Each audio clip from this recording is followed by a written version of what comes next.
Senhoras e senhores deputados, muito bom dia. Vamos dar início à à primeira das nossas reuniões de hoje. Temos o gosto de contar com a presença do Sr. Governador do Banco de Portugal, Dr. Mário Centeno, que cumprimenta, acompanhado que vem do Dr. Álvaro Novo, diretor do Gabinete do Sr. Governador, e da Dra. Maria João Gago, diretora adjunta do Departamento de Comunicação do Banco de Portugal, que igualmente cumprimento.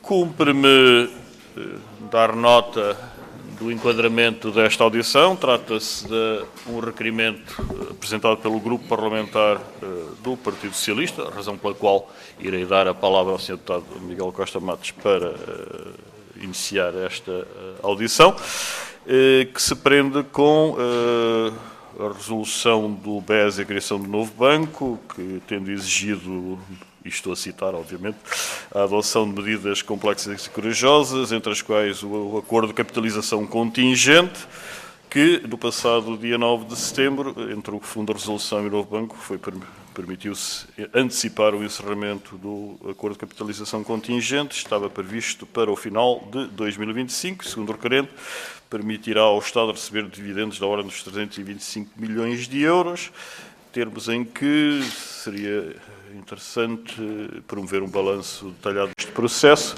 pelo que requereu e foi aprovado por unanimidade, com um voto contra, um conjunto de audições, entre as quais a do Sr. Governador, e, portanto, que se completará com a audição do Sr. Ministro de Estado das Finanças ainda sobre este objeto. Irei dar a palavra, assim, ao requerente, que disporá até 5 minutos para colocar as suas questões.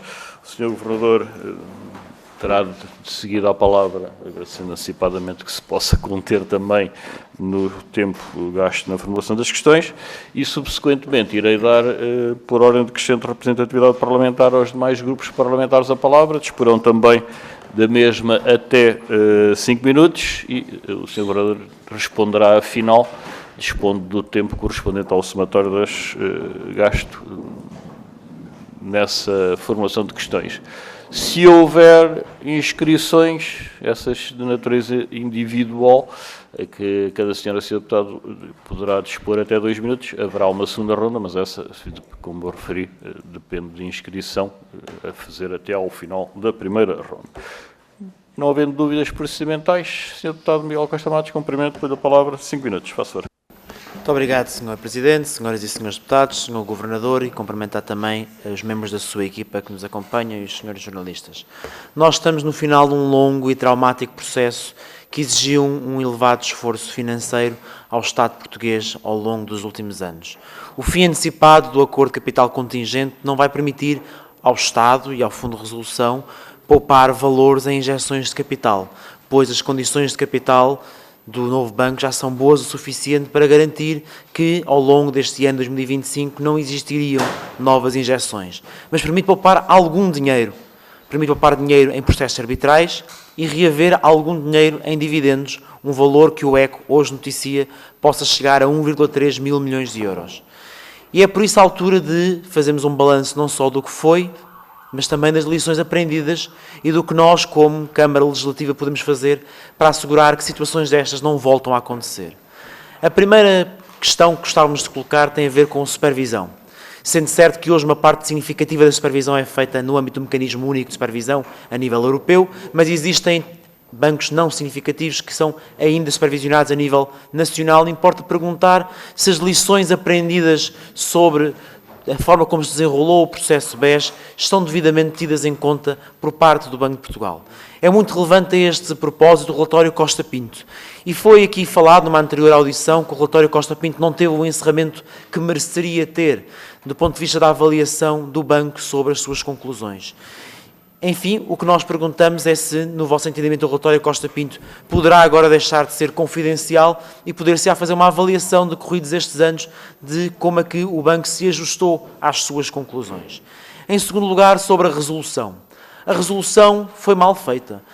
Deixámos de ter um banco mau para termos um banco mau e um banco menos mau. E apenas 11 dias depois do banco ser resolvido, já as entidades de gestão do novo banco diziam que faltava capital, que havia muitos ativos muito prejudiciais que tinham sido mantidos no novo banco.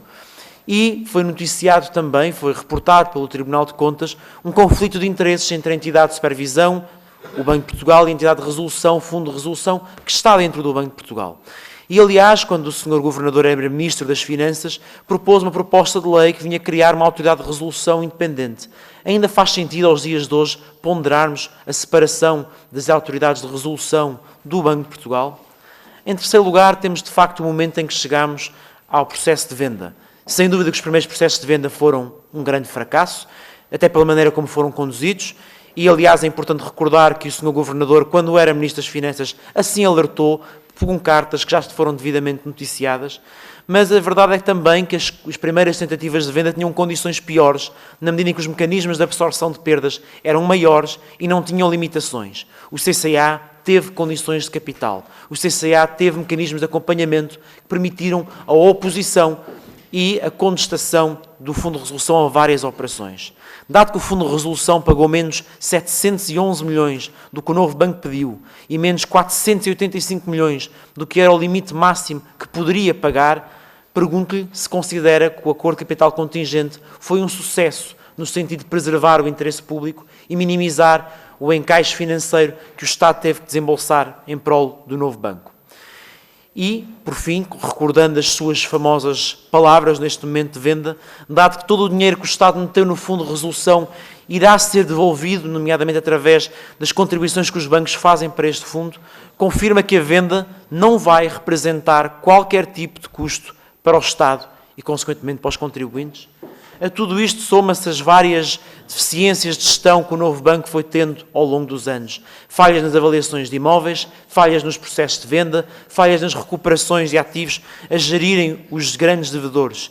E é por isso que importa perguntar se, no seu entendimento, é necessário haver uma reforma no regime legal dos avaliadores de imóveis, da recuperação de créditos, enfim, na capacidade de nós detectarmos estas falhas. Até porque já está bem documentado a forma como os auditores externos relatavam, mais vezes nos relatórios confidenciais internos, que eram reportados também ao Banco de Portugal, do que verdadeiramente na certificação de contas, as graves falhas que o novo banco tinha na contabilização das imparidades, que aliás dispararam quando o contador começou a pingar, não só para o novo banco, mas também para o Fundo de Resolução e para todos os portugueses. Por fim, uma última pergunta sobre os lesados do BES.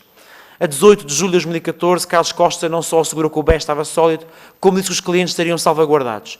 E o Banco de Portugal, como instituição, asseverou a estes lesados que havia provisões no novo banco para pagar o que era devido a estas pessoas e que havia um compromisso de o papel comercial ser recomprado e estas pessoas serem ressarcidas do dinheiro que lá meteram.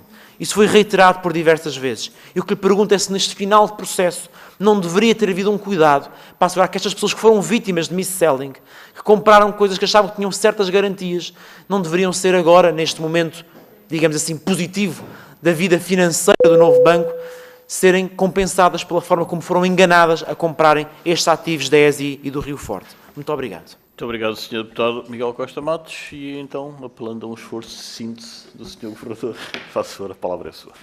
Muito obrigado, Sr. Presidente. Muito bom dia, senhoras e senhores deputados. Sr. Deputado Miguel Costa Matos.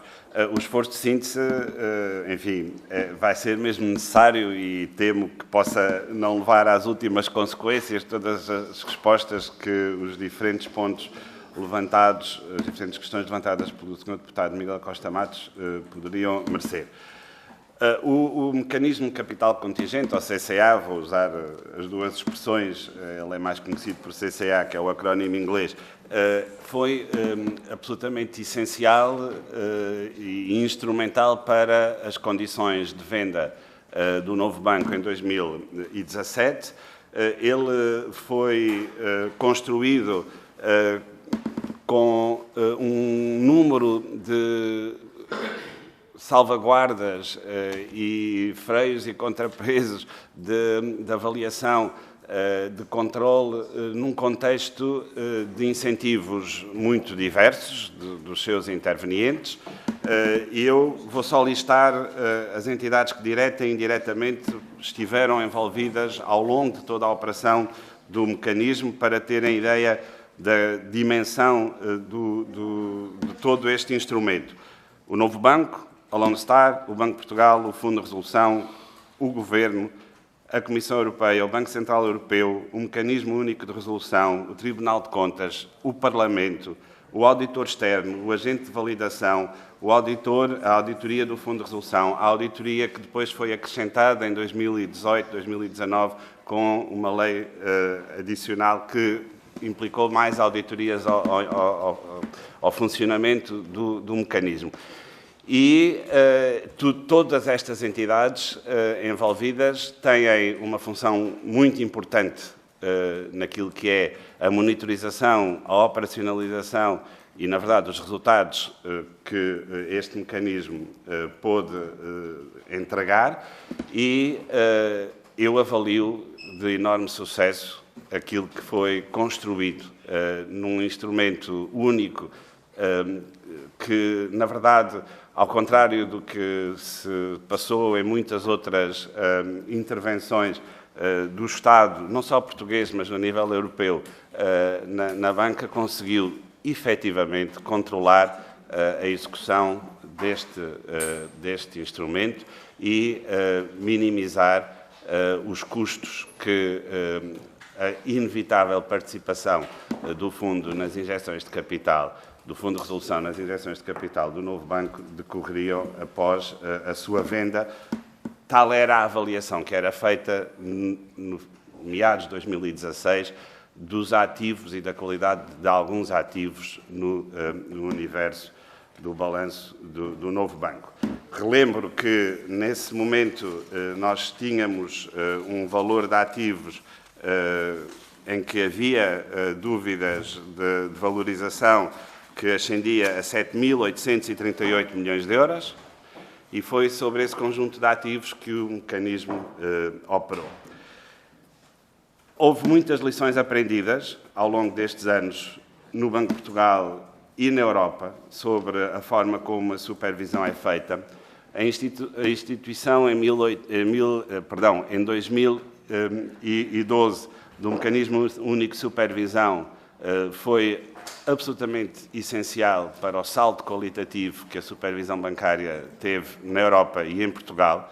As equipas de supervisão, mesmo dos bancos sistémicos, são equipas mistas, em que os bancos centrais nacionais participam, e eu penso que, quando olhamos hoje para a estabilidade do sistema bancário português e europeu, podemos estar confiantes da forma como evoluiu essa supervisão ao longo destes anos. O relatório Costa Pinto, que faz referência, foi um relatório interno do Banco de Portugal, que o Banco de Portugal disponibilizou ao Parlamento para os seus trabalhos. Eu penso que o tipo de informação e a característica de informação que consta, e que os senhores deputados que participaram nas comissões em que ele foi disponibilizado têm conhecimento, é sensível. As lições que dali se retiram foram já explanadas inúmeras vezes, e eu confesso-lhe que acho que esse é o âmbito em que o relatório deve circular. A resolução é sempre um momento de grande complexidade, seja ela de um banco mais pequeno, seja ela de um banco, e por maioria de razão, de um banco da dimensão do Banco Espírito Santo, tal como aconteceu em 2014. A experiência que existia na Europa sobre resoluções bancárias era muito diminuta, a legislação estava a começar, nem sequer ainda a diretiva de resolução bancária estava em plena aplicação na Europa. Nós não vemos muitos exemplos de resoluções bancárias, dada a sua complexidade e o estado limite a que uma entidade bancária tem que chegar para ser objeto de uma resolução. E foi exatamente isso que aconteceu com o Banco Espírito Santo. Felizmente, as decisões que os tribunais variadíssimas vezes têm concluído sobre todo o processo de resolução demonstram o quadro legal e de conformidade com a lei como esta resolução aconteceu, mas do ponto de vista financeiro e económico, eu vou tentar acelerar, Sr. Presidente, do ponto de vista económico e financeiro, obviamente, o evento resolução significa sempre uma perda. E essa perda existiu para a economia, para a sociedade portuguesa, tem várias facetas em que ela se identifica. O Sr. Deputado referiu os lesados do BES, como são comumente conhecidos. Como sabe, há um processo e uma lei que foi aprovada posteriormente, em 2017, para enquadrar estas situações. Eu creio que essa lei cobre aquilo que nós devemos fazer do ponto de vista institucional para com estas situações, envolve várias entidades, entre elas a CMVM, porque muitos dos produtos de que falamos na questão dos lesados são produtos de aplicações financeiras cuja supervisão está com a CMVM e nós devemos seguir o quadro legal instituído. Confesso-lhe que acho que é suficientemente amplo para poder dar resposta a estas questões. A separação da Autoridade de Resolução e do Banco de Portugal é uma decisão sobre o modelo de supervisão financeira, bancária em particular, que Portugal adotou na transposição da Diretiva de Resolução Bancária Europeia. Há vários modelos, enfim, é uma discussão muito longa. Nós temos no Banco de Portugal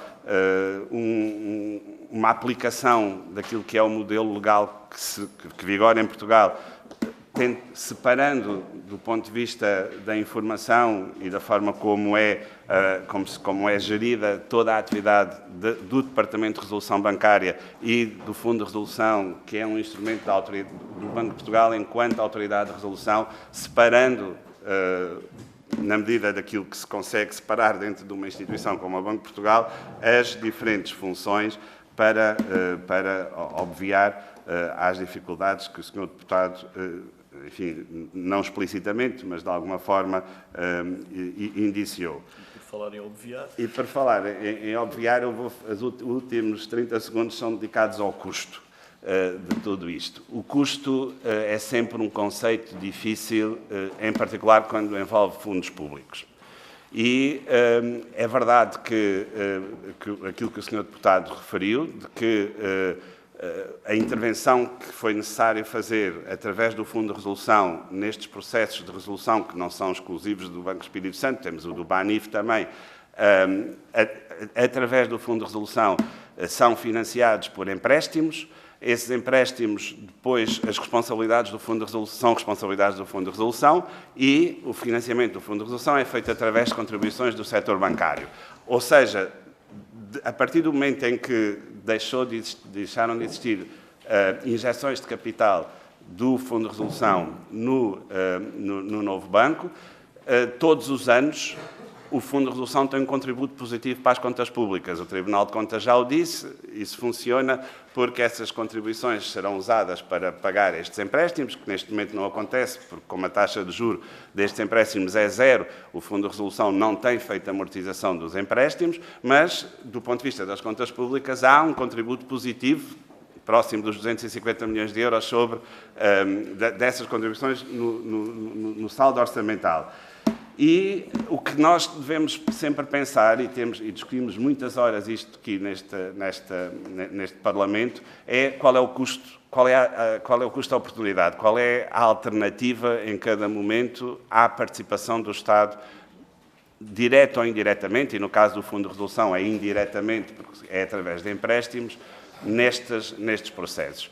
E o custo alternativo é incomensuravelmente maior, e é para isso que o Estado existe e é por isso que o Estado deve garantir que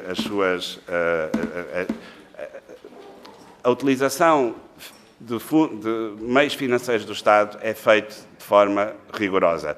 O mecanismo de capital contingente, eu vou talvez exagerar, mas permita-me que exagere, e é mesmo a última frase, foi talvez o mais eficiente mecanismo de capital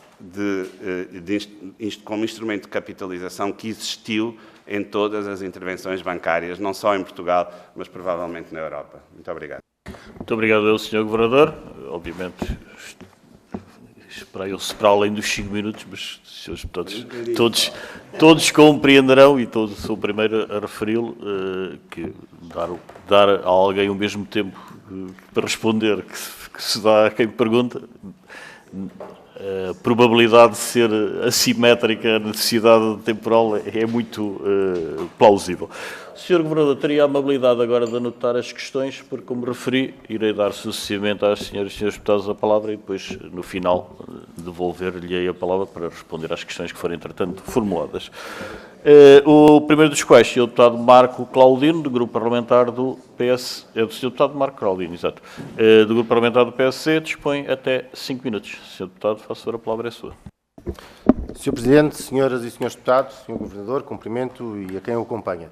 Antecipámos, e com razão, que a vontade do Partido Socialista para as audições era a reescrita da história. Aliás, hoje mesmo o Sr. Deputado Costa Matos parece querer reeditar as comissões de inquérito, quer do Novo Banco, quer da Caixa, e até parece sofrer de amnésia, uma vez que, tendo estado na CPI do Novo Banco, parece que não conhecer o relatório Costa Pinho, que eu creio que conhece bem. Mas antecipámos também que a vontade do PS, na presença de Vossa Excelência, tinha em particular como objetivo socorrer-se a si, com a esperança que o Sr. Governador assumisse o papel da oposição que o Partido Socialista declaradamente não sabe fazer. Mas queremos acreditar que esses intentos não sairão gorados e que o Sr. Governador não deixará de aproveitar esta oportunidade, não para ajustes de contas, nem para reescrever a história, mas para trazer justiça avaliativa ao processo do Novo Banco. Divido, pois, esta minha intervenção nas 5 fases que creio que podemos dividir do processo do Novo Banco. A primeira refere-se à pré-resolução. Fase em que o Dr. Pedro Passos Coelho recusou os 2 pedidos de Ricardo Salgado. O primeiro, recordo, era de influenciar à época o Governador do Banco de Portugal, Carlos Costa, para, em linguagem corrente, deixar o BES em paz e não fazer o seu trabalho de acompanhamento. O segundo pedido era de que a Caixa financiasse o GES. Creio que o Dr. Mário Centeno fará justiça sobre este período. Por isso pergunto se não há um antes e um depois de Pedro Passos Coelho na relação com a banca, e se não foi com Pedro Passos Coelho que se deixou para trás o período de má memória de Sócrates, Vara e outros, onde o poder político subordinava ao económico, como aliás se comprovou muito bem na segunda Comissão de Inquérito à Caixa Geral de Depósitos. E a partir daí se passou a levar a sério o interesse público e a separação de esferas. A segunda fase é da própria resolução. O PS, no seu setor mais bloquizado, pretende reescrever a história. Confesso que também sempre foi com alguma surpresa que vi o Dr. Mário Centeno, aí na pele de Ministro das Finanças, recorrer a expressões como desastrosa para qualificar a resolução. Creio que esta audição é um bom momento para, não diria pedir desculpa pelas expressões, mas para assumir que a sua avaliação e as expressões utilizadas em 2020 terão de ser interpretadas à luz do calor da discussão político-partidária e que hoje, na verdade, reconhece, tal como o seu vice-governador Luís Máximo dos Santos, ou como a anterior presidente do IGCP, Cristina Casalinho, ou ainda como Isabel Schnabel, da Comissão Executiva do BCE, entre outras personalidades nacionais e estrangeiras, que a resolução decidida pelo seu antecessor foi a melhor decisão de entre as possíveis e entre as possíveis para a defesa da estabilidade financeira dos contribuintes e dos clientes. Pergunto, o Sr. Governador está do lado destas personalidades nacionais e estrangeiras ou está do lado do Bloco de Esquerda e do setor bloquizado do Partido Socialista relativamente à resolução? A terceira fase é a venda da Lone Star. Aqui as perguntas são muito diretas. À luz do que conhece hoje, reconhece que o compromisso assumido então pelo Primeiro-Ministro António Costa na conferência de imprensa com Vossa Excelência ao lado, que a venda não ia acarretar quaisquer custos diretos ou indiretos, foi um erro? Creio que há pouco assumiu que alguns custos teve essa venda, mas queria ter a sua opinião e o seu esclarecimento. E lamenta ainda não ter tido a capacidade de impor a solução que se encontrava já desenhada para que o Fundo de Resolução pudesse nomear um administrador do novo banco. O que é que falhou nessa negociação junto da Comissão Europeia? Não considera ainda que a presença de um administrador nomeado pelo Fundo de Resolução no novo banco poderia ter permitido um melhor acompanhamento da gestão e, eventualmente, evitado a venda em saldo de muitos ativos do novo banco? E aqui entramos na quarta fase, que é, de algum modo, concomitante e dependente da terceira, que tem que ver com o acordo de capitalização contingente. Primeiro, o desenho. Entendemos que esse desenho, acompanhado da ausência de um administrador, criou um modelo que incentivava mais chamadas de capital. Recordo que o Fundo de Resolução tinha de acorrer não apenas às perdas líquidas dos ativos, mas à própria atividade geral do banco, uma vez que teria de repor os rácios para 12,5%. Hoje teria o Sr. Governador, e na época Ministro das Finanças, feito algo diferente. Recordo ainda declarações do então Primeiro-Ministro. Não há garantia, nem direta nem indireta, nem do Estado, nem do Fundo de Resolução. Este mecanismo só, e agora cito, sublinho só, será acionado em resultado de um evento de crédito em que o raso de capital fica abaixo de 12,5%. Não considera, à luz política, digamos assim, que estas declarações, assumo que articuladas consigo, pretendiam dar uma ideia de que a capitalização seria improvável, quando na verdade todos sabiam exatamente o inverso? O Sr. Governador, ainda nesta matéria, confessou que as transferências do Fundo de Resolução foram faseadas nos termos em que foram para não ter efeitos negativos, ou não era a única razão, mas também essa razão, no déficit de 2017. É uma declaração sua aqui nesta Comissão há 3 ou 4 anos atrás. Arrepende-se de ter tomado decisões que deveriam ser apenas técnicas com propósitos políticos, ou se é uma assunção errada da minha parte? Relativamente, eu vou deixar para a segunda fase as últimas perguntas para não esgotar, para não ultrapassar o tempo e deixo ficar-me por aqui, Sr. Presidente. Muito obrigado. Muito obrigado, eu, Sr. Deputado Marco Claudino. Prosseguimos dando a palavra ao Grupo Parlamentar do Chega. Sr. Deputado Rui Afonso, até 5 minutos. Faça. Muito obrigado, Sr. Presidente. Cumprimento as senhoras e os senhores deputados. Cumprimento e agradeço a presença do Sr. Professor Mário Centeno, os restantes membros do Banco de Portugal, nesta audição, requerimento do PS, sobre o fim do acordo de capitalização contingente do novo banco. Bem, nós sabemos, conforme é patente na exposição de motivos do requerimento apresentado pelo PS, para estas audições sobre o fim do CCA do novo banco, que o objetivo do Partido Socialista é autoelogiar-se com decisões que fez no passado. No entanto, no Chega, nós concordamos que faz todo sentido tê-lo aqui nesta Comissão, não para se autoelogiar, mas porque, enquanto Ministro das Finanças e agora enquanto Governador do Banco de Portugal, teve a oportunidade de acompanhar a evolução de todo o processo envolvendo o novo banco e o seu impacto no sistema bancário português. Sabemos que, após o colapso do BES, existiam 3 cenários alternativos: a liquidação, a resolução ou a nacionalização, sendo que a liquidação traria, em princípio, efeitos mais gravosos para a estabilidade financeira e para a economia nacional, até pela dimensão que o banco tinha na altura, e a nacionalização arrastaria o BES para um processo semelhante ao do BPN, que numa dimensão muito maior teria custos brutais para o Estado. Este acordo de capitalização contingente, estabelecido em outubro de 2017, foi um mecanismo financeiro concebido para assegurar que, verificadas determinadas condições, o banco mantivesse os níveis de capital acordados para suportar as suas operações durante a fase de reestruturação. E começo por lhe perguntar, Sr. Professor, se chegados ao final deste processo, realmente acredita que foi o CCA o mecanismo mais indicado para salvar os empregos, depósitos dos clientes e o dinheiro dos contribuintes portugueses. É que em julho de 2022, e conforme já foi aqui mencionado, o Tribunal de Contas concluiu que a gestão do novo banco não salvaguardou o interesse público.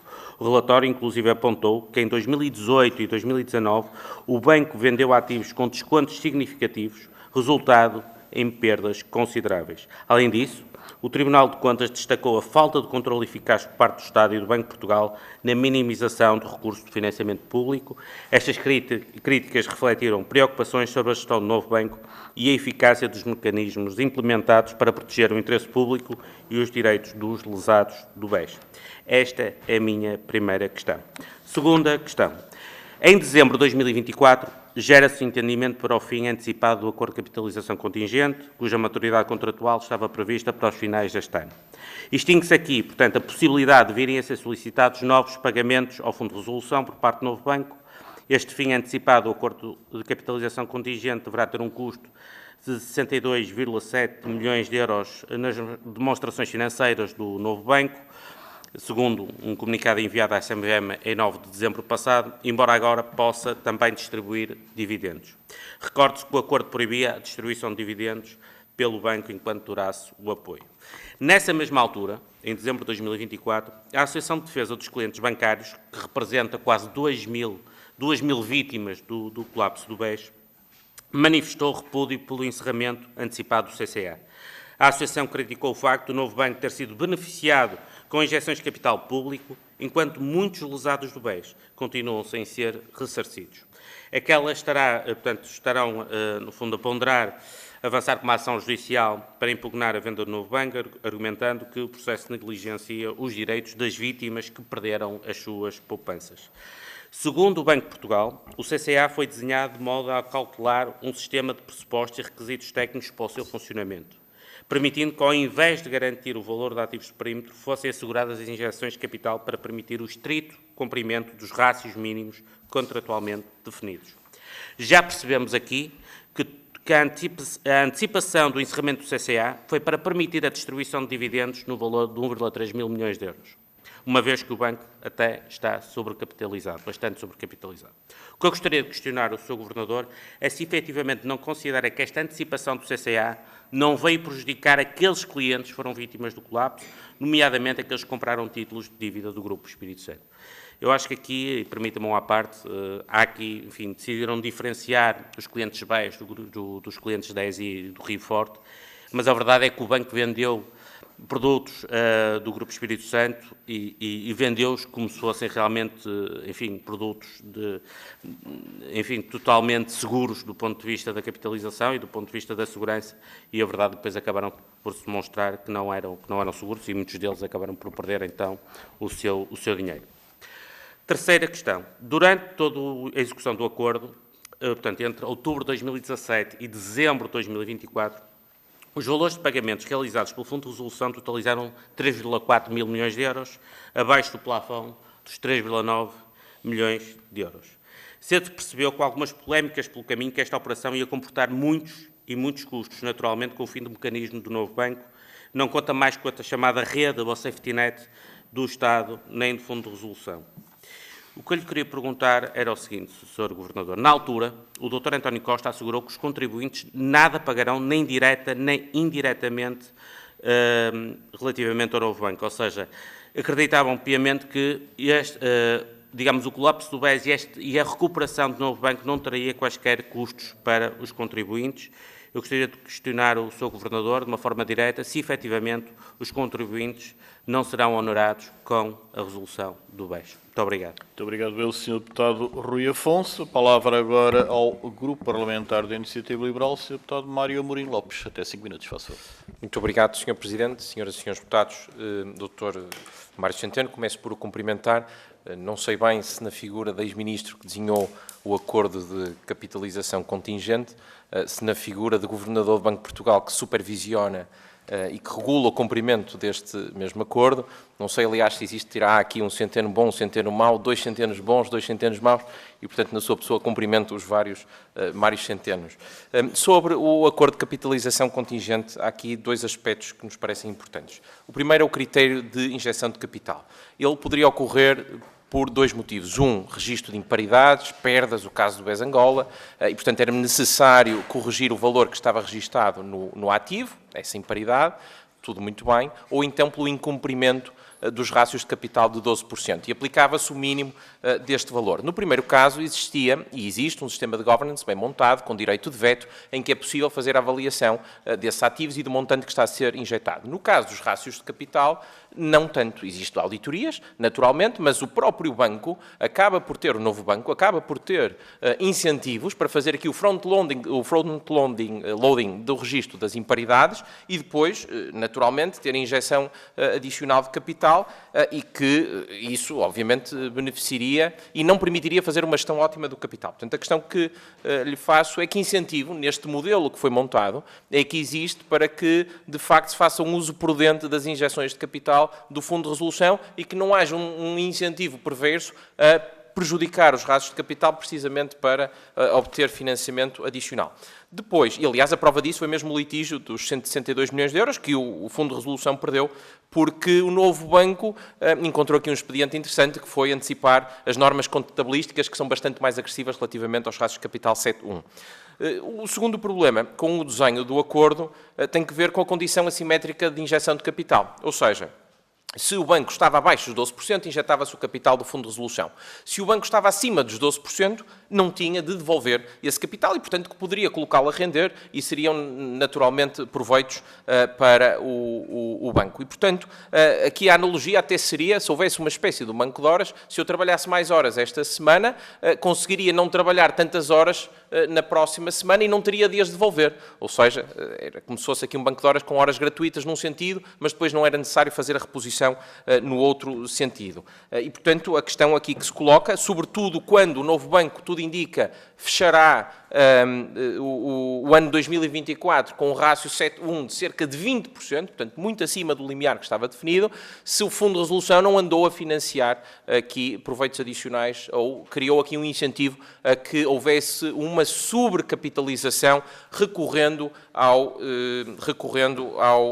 Fundo de Resolução. Depois, outro aspecto muito importante é o que é que vai acontecer a seguir. Ou seja, qual deverá ser o desfecho para o novo banco. Nós entendemos que a ideia de termos a Caixa Geral de Depósitos, e aqui mesmo fazendo uma questão na qualidade de Governador do Banco de Portugal, de ter uma Caixa Geral de Depósitos a absorver o novo banco irá criar, uma vez mais, um enorme risco sistémico e com uma instituição too big to fail, que depois sabemos as consequências disso, até porque ainda estamos a pagar. E, portanto, perante este cenário, o que é que seria desejável? Se, por um lado, a consolidação é mesmo necessária, ou seja, se de facto Portugal tem de consolidar mesmo a nível ibérico ou a nível europeu, e se isso é uma condição mesmo necessária para que haja mais concorrência ou menos concorrência no mercado, porque quando nós olhamos para as estruturas de mercado e tentamos avaliar o seu grau de concentração, pelo menos a abordagem mais clássica, os índices de concentração, Erfindal-Hirschman, o que nós vemos depois na realidade é que há mercados até mais concentrados que são muito mais competitivos do que outros mais fragmentados, quando nós olhamos para preço-custo marginal e, no caso, para o spread bancário. Portanto, a questão é se essa consolidação, ignorando até a questão do risco sistémico que pode criar, seria proveitosa para o nosso sistema bancário ou se iria colocar aqui um risco muito grande, que poderia, enfim, mais tarde comportar aqui uma responsabilidade adicional para o Estado e para todos nós. Portanto, qual seria a avaliação do Governador Mário Centeno relativamente a esse aspecto? E depois, finalmente, eu creio que ainda tenho, Sr. Presidente, 30 segundos, correto? São 5 minutos? Finalmente, uma questão mais abstrata sobre o funcionamento do Banco de Portugal, não resisto a fazê-lo e a compará-lo com o Banco da Suécia, que tem cerca de 350 a 450 pessoas, o Banco de Portugal entre 1.600 e 2.000 pessoas, e o Banco da Suécia gera política monetária e política cambial. E a verdade é que quando nós olhamos para uma das funções essenciais do Banco de Portugal, que foi a garantir a supervisão macroprudencial, a regulação do sistema bancário, falhou inúmeras vezes, falhou com o BPN, falhou com o PPP, falhou mesmo neste caso com o BES a vender títulos comerciais a clientes sem saberem bem o que é que eles estavam a comprar. Portanto, a questão que se coloca aqui na perspectiva de legislador é o que é que nós temos de fazer para colocarmos o Banco de Portugal, de facto, a fazer um bom uso dos recursos humanos de que dispõe. Muito obrigado. Muito obrigado, Sr. Deputado Mário Maria Lopes. A palavra agora ao Grupo Parlamentar do Partido Comunista Português, Sra. Deputada Paula Santos. Faça favor. 5 minutos. Muito obrigado, Sr. Presidente. Cumprimento o Sr. Governador do Banco de Portugal. Nós também gostaríamos aqui de colocar algumas questões. Todo este processo em torno da resolução do BES sobre o novo banco, a sua privatização e agora qual é que será o futuro relativamente ao novo banco. O Sr. Governador fez uma referência que foi um enorme sucesso, referindo-se ao mecanismo.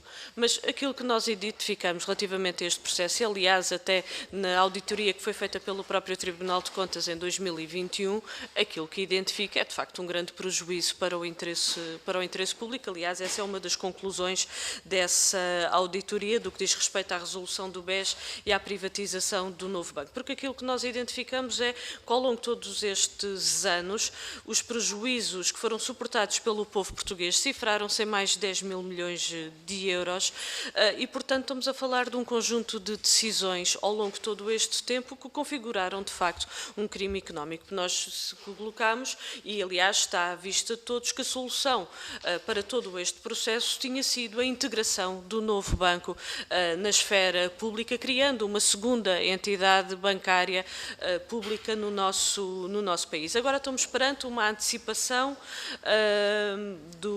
da conclusão do acordo de capitalização contingente e que isto ocorre porque, neste caso, estamos a falar da Lone Star, o seu interesse neste momento, em vez de utilizar, por assim dizer, toda a verba disponível no acordo de capitalização contingente, que iria até cerca de 3,8 mil milhões de euros, prefere neste momento fazer fazer uma distribuição de dividendos que se estima em 1.300 milhões de euros. Aliás, estamos a falar de um processo em que a própria Lone Star ficou com o banco a custo zero, comprometendo-se com uma injeção de 1.000 milhões de euros e que acabou com uma garantia pública de 3,8 mil milhões de euros na prática. E estamos a falar de um mecanismo que ao longo de todo este período, sem que houvesse, de facto, eficácia num controle relativamente a todo este processo. Tanto que, no período em que a Lone Star teve com o banco, procedeu inclusivamente à venda de um conjunto de imóveis e de outros ativos ao desbarato e sem que tivesse havido qualquer intervenção, quer por parte do Governo, quer por parte do Banco de Portugal.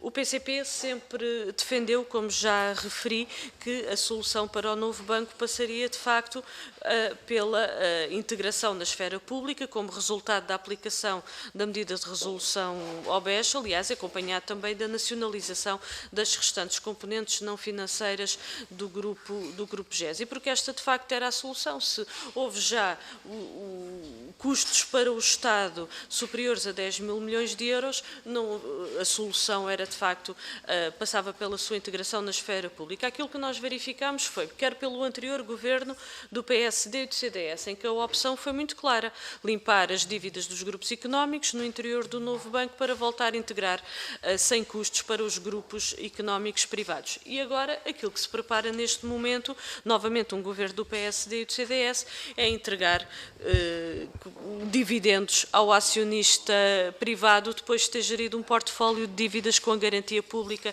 3 mil milhões de euros. Nós, naquilo que veio a público, até declarações do Sr. Governador relativamente ao novo banco, e eu queria-lhe agora também, para além de todo o processo do passado que revela, de facto, prejuízo para o interesse público, mas também nos preocupa muito o futuro relativamente a este processo.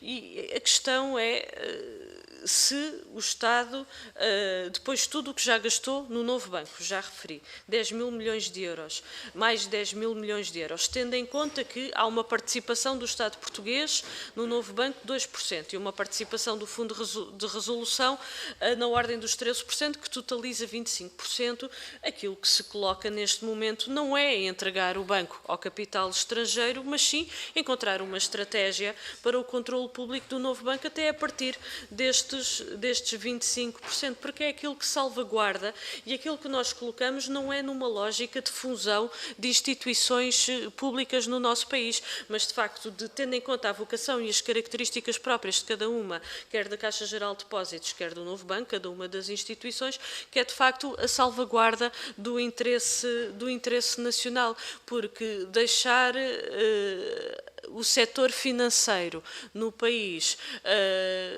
detido uma maioria de capital, vou terminar, Sr. Presidente, de capital espanhol ou de capital estrangeiro, não é isso que serve o interesse nacional. Muito obrigado, Sra. Deputada Paula Santos. Segue-se o Grupo Parlamentar do LIVRE, Sr. Deputado Jorge Pinto. Faça a até 5 minutos. Muito obrigado, Sr. Presidente. Cumprimento as senhoras e senhores deputados, também os nossos convidados, na pessoa do Sr. Governador. Nós sabemos bem que o processo de resolução do Banco Espírito Santo foi complexo, originou vários problemas e que ainda hoje se fazem sentir passados 12 anos, e até ouvindo grupos parlamentares que falaram antes de mim, parece que realmente algumas pessoas ficaram paradas no tempo. O certo é que o governo do Primeiro-Ministro Passos Coelho, quando a resolução, indicou que a resolução assegurava a não imposição de qualquer ónus aos contribuintes, assumindo também um compromisso de reprivatização do novo banco assim que possível, portanto, da forma mais rápida possível. Ora, esta última indicação pode ter representado um constrangimento à decisão de outras opções e certamente uma vantagem negocial para eventuais compradores. Foi a opção da venda rápida que levou ao início de um processo que implicou a solução do mecanismo de capitalização contingente, que já aqui falámos bastante, nos termos do qual o Fundo de Resolução se comprometia e compromete a efetuar pagamentos ao novo banco num montante bastante elevado, sempre que as perdas com um conjunto de ativos tóxicos obrigassem a repor o rácio de capital nos 12,5%. Portanto, factos para então proceder às minhas perguntas.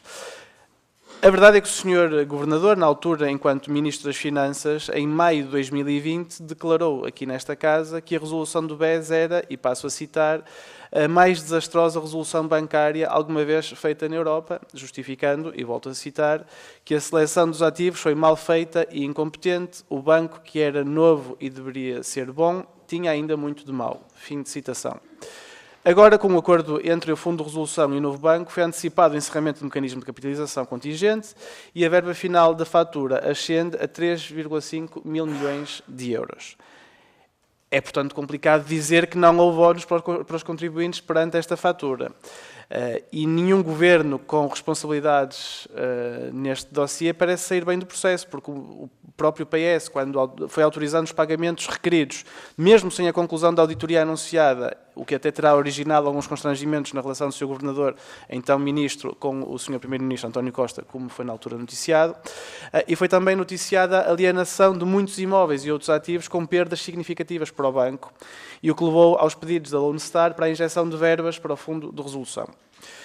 Estamos agora perante uma situação irónica, porque os partidos que apoiavam o governo Passos Coelho não quiseram salvar o BES na forma de nacionalização, tendo optado pela resolução, parecem agora, uma vez mais, de acordo com as notícias, equacionar a compra do novo banco pela Caixa para esta não perder a primazia do mercado nacional. Portanto, passando às perguntas diretamente, não me perdendo aqui na lista para não me esquecer de nada, gostaria de perguntar ao Sr. Governador se, com o encerramento do mecanismo de capitalização contingente, a verba final da fatura, tendo ascendido a 3,5 mil milhões de euros, que balanço faz então sobre este processo de resolução do BES? Como vê atualmente o Banco de Portugal, a solução utilizada para a resolução do BES face às aplicações posteriores do mecanismo europeu de resolução noutros países. O Sr. Governador disse aqui na sua resposta inicial que se aprenderam lições, que muito mudou nos últimos anos. Portanto, no fundo, se podendo voltar atrás no tempo e se até tivesse tido responsabilidades nessa altura, acha que teria tido a mesma opção ou se teria optado por algo diferente, até tendo em vista, como o Sr. Governador dizia, estas novas práticas que foram surgindo e sendo aprendidas a nível europeu.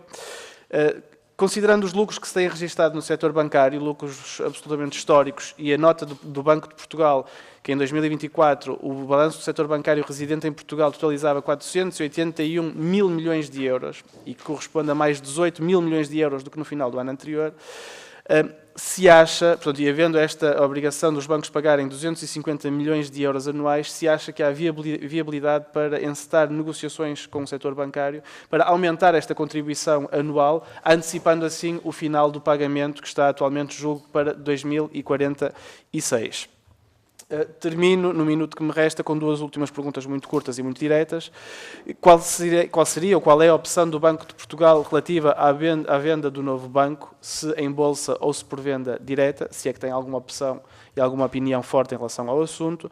E, por fim, uma questão eventualmente mais política, que é de saber se foi contactado recentemente, oficial ou até oficiosamente, em relação a uma eventual intenção por parte do Governo de compra do novo banco por parte da Caixa Geral de Depósitos. Muito obrigado. Muito obrigado, Sr. Deputado Jorge Pinto. E para concluirmos esta primeira ronda, Sr. Deputado Paulo Núncio, Grupo Parlamentar do CDS-PP. Faça favor. Muito obrigado, Sr. Presidente, Srs. Deputados, Sr. Governador. Basta ouvir a primeira intervenção do representante do Partido Socialista para perceber o objetivo destas audições. E o objetivo é tentarem autoelogiar-se relativamente ao acordo de capital contingente e, dessa forma, elogiar o papel do ex-Ministro das Finanças, Mário Centeno, atual Governador do Banco de Portugal, Mário Centeno. Aliás, na linha do comunicado do próprio Banco de Portugal, liderado por Mário Centeno, que procura elogiar de uma forma absolutamente imparcial o papel do ex-Ministro das Finanças, Mário Centeno, no acordo de contingência celebrado. E não deixa de ser irónico esta tentativa de politizar o acordo de capital contingente por parte do PS, quando em 2017, na data da venda do novo banco, o Partido Socialista era da opinião que aquela operação era da exclusiva responsabilidade do Banco de Portugal, sem qualquer tipo de intervenção por parte do governo do PS. Agora procuram politizar e procuram tirar dividendos políticos de um acordo que diziam na altura que não tinha absolutamente nada a ver com o governo do Partido Socialista. Bom, nós sabemos que a venda do novo banco foi realizada efetivamente em 2017, durante o governo do Partido Socialista, da Geringonça, em que o atual governador do Banco de Portugal, Mário Centeno, era ministro das Finanças na altura, envolveu a criação de um mecanismo de capital contingente, através do qual o Fundo de Resolução estava obrigado a injetar dinheiro no novo banco, sempre que as perdas relacionadas com determinado tipo de ativos pressionassem os rácios do banco para um valor inferior a 12,5%. E, na opinião do CDS, não obstante este acordo ter sido imposto para a venda do novo banco, é de saudar que este acordo tenha sido concluído na altura do governo da Aliança Democrática e um ano antes do prazo que tinha sido fixado. E é de saudar por 4 razões. Por um lado, terminam os pagamentos do Fundo de Resolução ao novo banco. Em segundo lugar, resolveram-se um conjunto de litígios pendentes. Em terceiro lugar, abriu-se a porta à distribuição de dividendos. E, em quarto lugar, o banco está neste momento em condições de ser vendido, permitindo assim a recuperação de parte dos fundos que do erário público que foram injetados no banco. E nós somos da opinião, de facto, que o banco deve ser vendido nas melhores condições possíveis para que o dinheiro dos contribuintes, ou parte dele, possa ser rapidamente recuperado através dessa operação de alienação. E eu tenho algumas perguntas para fazer ao Dr. Mário Centeno. A primeira, todos nós nos recordamos daquela famosa carta do ex-primeiro-ministro António Costa à Comissão Europeia e ao Banco Central Europeu sobre o estado da banca em Portugal. E a pergunta que eu lhe gostava de fazer, de uma forma muito direta, é que impacto é que essa carta teve na venda do novo banco? Se não contribuiu para um quadro regulatório mais rígido, que depois levou a mais ativações por parte do acordo de capital contingente. A segunda pergunta é se não considera positivo que, de facto, o acordo de capital contingente tenha sido antecipado um ano e tenha sido terminado um ano antes do prazo que estava inicialmente previsto. Depois já foi feita a pergunta, mas eu insisto. Porquê é que o Fundo de Resolução, detendo uma participação no Banco de Portugal, que lhe permitiria nomear um administrador, porque é que lhe foi impedido de nomear um administrador para o novo banco, permitindo dessa forma que os pedidos feitos pelo novo banco para a injeção de capital pudessem ser controlados também ao nível do Conselho de Administração. Sabemos que o Dr. Máximo dos Santos, quando esteve aqui nesta comissão, afirmou textualmente que a não existência de um administrador no Banco de Portugal indicado pelo Fundo de Resolução fez falta e que o Fundo de Resolução teria tido ganho de causa se tivesse o administrador no Conselho de Administração. Pergunto-lhe porque é que, de facto, o Fundo de Resolução foi impedido de nomear um administrador. E a última pergunta, que eu pedi-lhe uma resposta mesmo direta. Eu fiz esta pergunta ao Dr. Carlos Costa, fiz essa pergunta ao Dr. Máximo dos Santos e agora faço ao Dr. Mário Centeno. Sabemos que, em resultado de informações que são públicas, a autoridade tributária já pagou ao novo banco cerca de 630 milhões de euros em termos de créditos tributários no âmbito do regime especial, especial por impostos deferidos. Bom, e sabemos que, em compensação desses créditos tributários, o Estado tem o direito de entrar no capital dessas entidades por um valor correspondente a 110% dos créditos tributários que foram pagos. Essa entrada é feita através do aumento de capital, que tem como consequência, se os restantes acionistas não entrarem, veem a sua posição diluída. Espantosamente, viemos a saber que esta regra de diluição do capital não se aplica ao acionista privado, à Lone Star. Ou seja, só se aplica ao outro acionista, Sr. Presidente, só terminar esta é a última pergunta, só se aplica ao outro acionista, vai-se saber qual é o Fundo de Resolução. Ou seja, estamos perante uma situação em que o Estado exerce os seus direitos, entra no capital, aliás, como entrou, o Estado neste momento tem cerca de 12% do capital do novo banco, entrou no capital, a Lone Star decidiu não acompanhar o aumento de capital e, no entanto, não é penalizada através da diluição do capital. E a pergunta que eu lhe faço, Dr. Mário Centeno, é muito simples. É se não considera que este tratamento especial que foi conferido à Lone Star não é um tratamento absolutamente desadequado e abusivo que nunca deveria ter sido concedido a um acionista privado. Muito obrigado. Muito obrigado, Sr. Deputado Paulo Núncio. 6 grupos parlamentares intervieram e, portanto, o Sr. Governador dispõe até 30 minutos para responder. Faço a palavra. Muito obrigado, Sr. Presidente. Muito obrigado, Sra. Deputada e Srs. Deputados.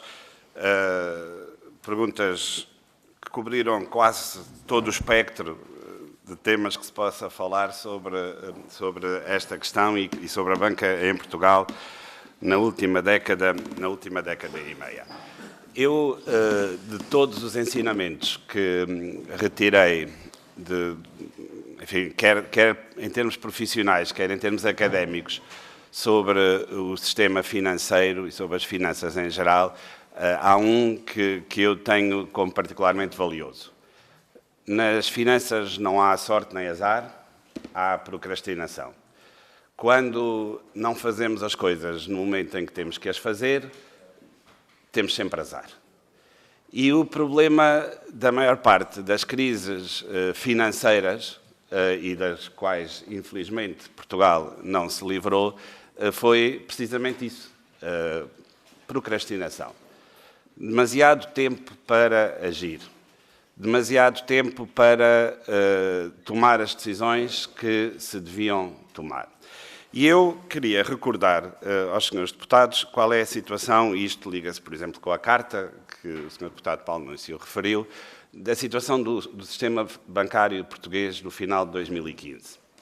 75%, 3/4 dos ativos, o que o mesmo é dizer, dos depósitos da banca portuguesa estavam em instituições que ou estavam resolvidas, ou estavam a caminho de uma resolução, ou não tinham capital, ou não tinham planos de negócios compatíveis com a sua sobrevivência enquanto instituições bancárias. 3/4 do sistema bancário nacional, no final de 2015, estava inoperante do ponto de vista estratégico e muitos, inclusive, do ponto de vista operacional.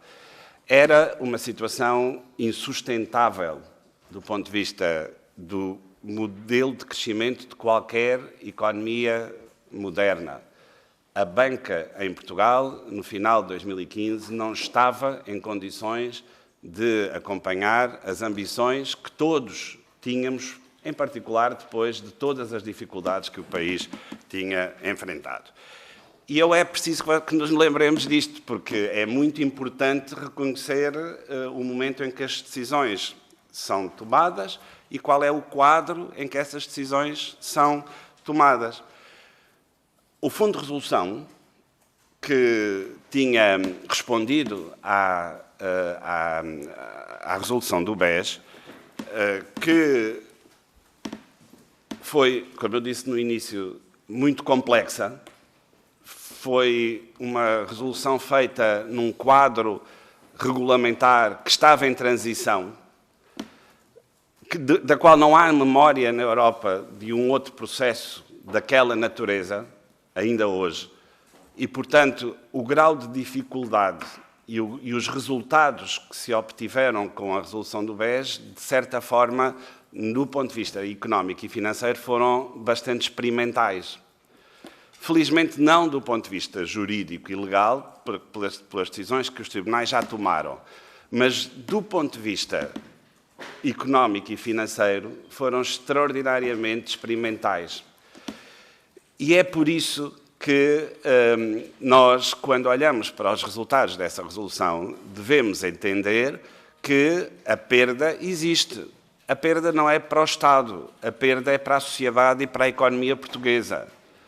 Abriu-se, de facto, eu vou usar uma palavra assim mais coloquial, um buraco de muitos milhões, milhares de milhões de euros, mais de 10 mil milhões de euros, naquilo que é a riqueza do país.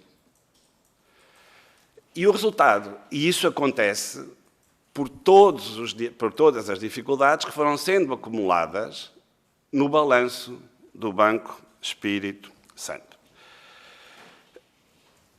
E, portanto, quando nós chegamos ao final de 2015, nós temos um fundo de resolução a tentar vender o produto da resolução, que era um banco de transição, de seu nome, Novo Banco.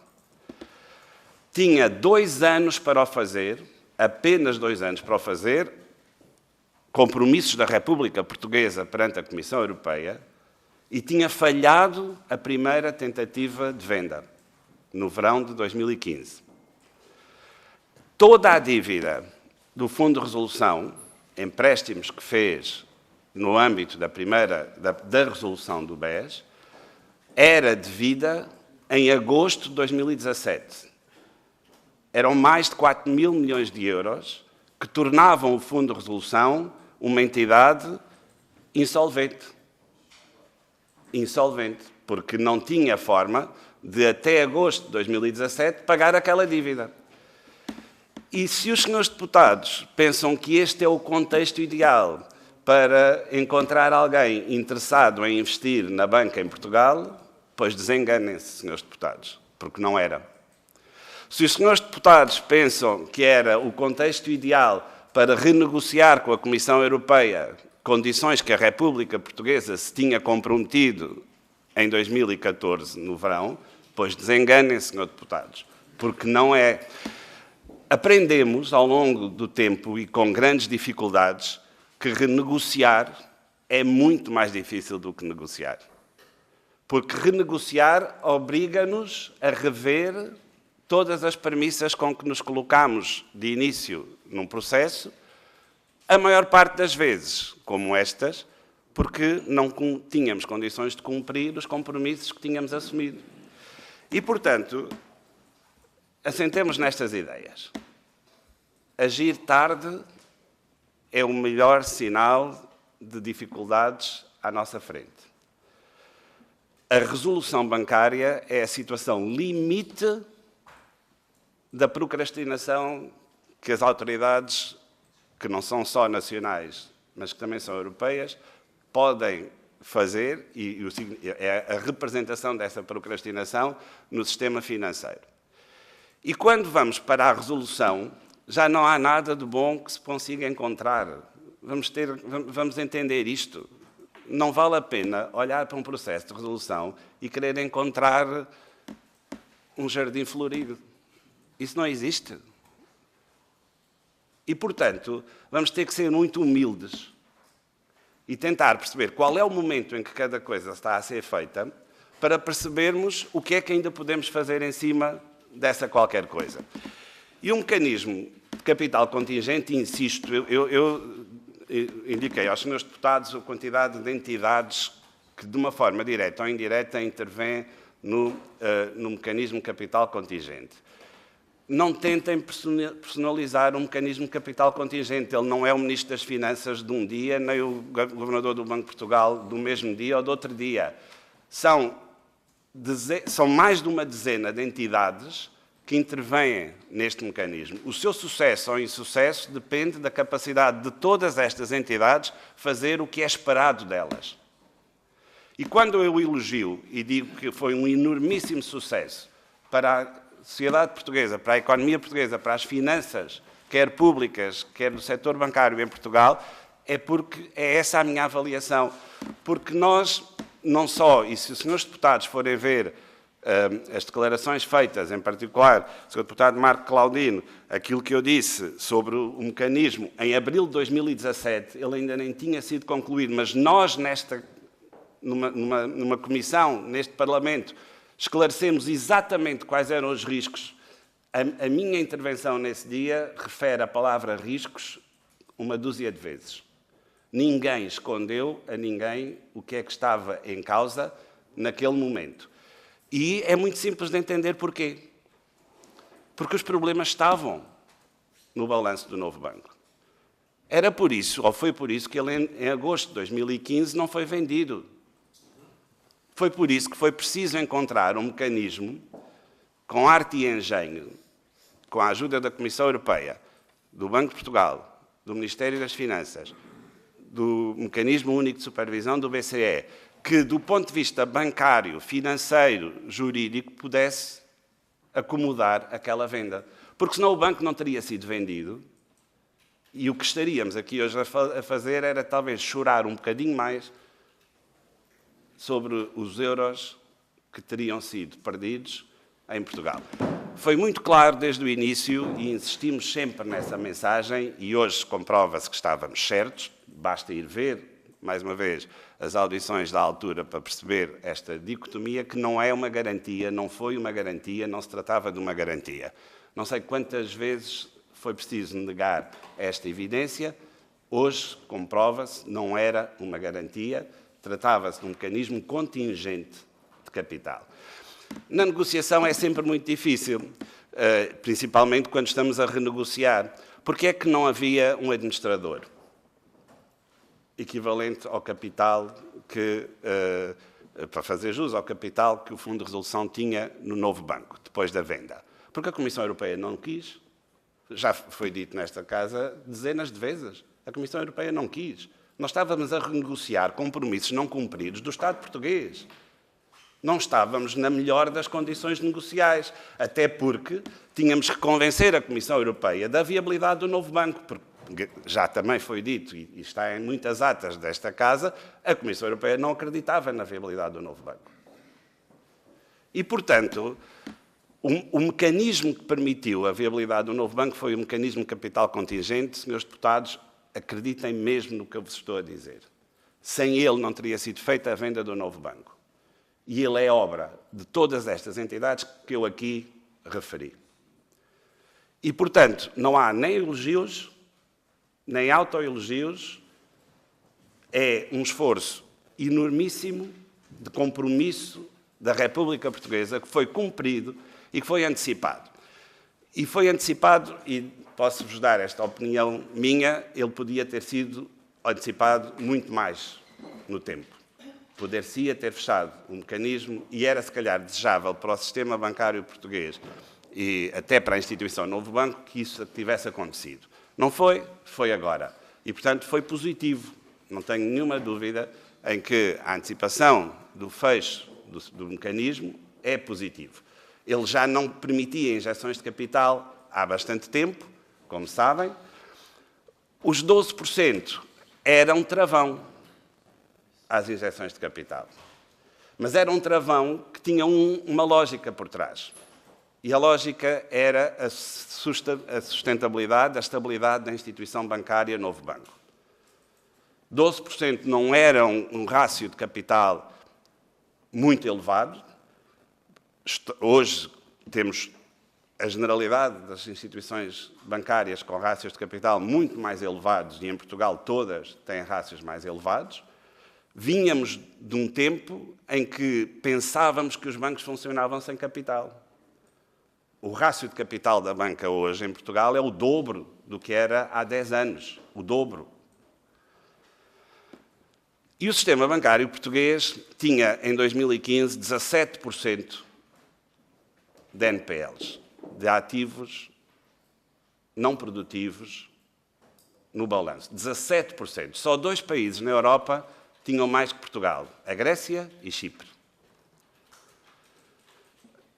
Não era seguramente um concurso de beleza que nós queríamos, mas posso-vos garantir que com estes dados o sistema bancário português não tinha uma cotação muito elevada na Europa.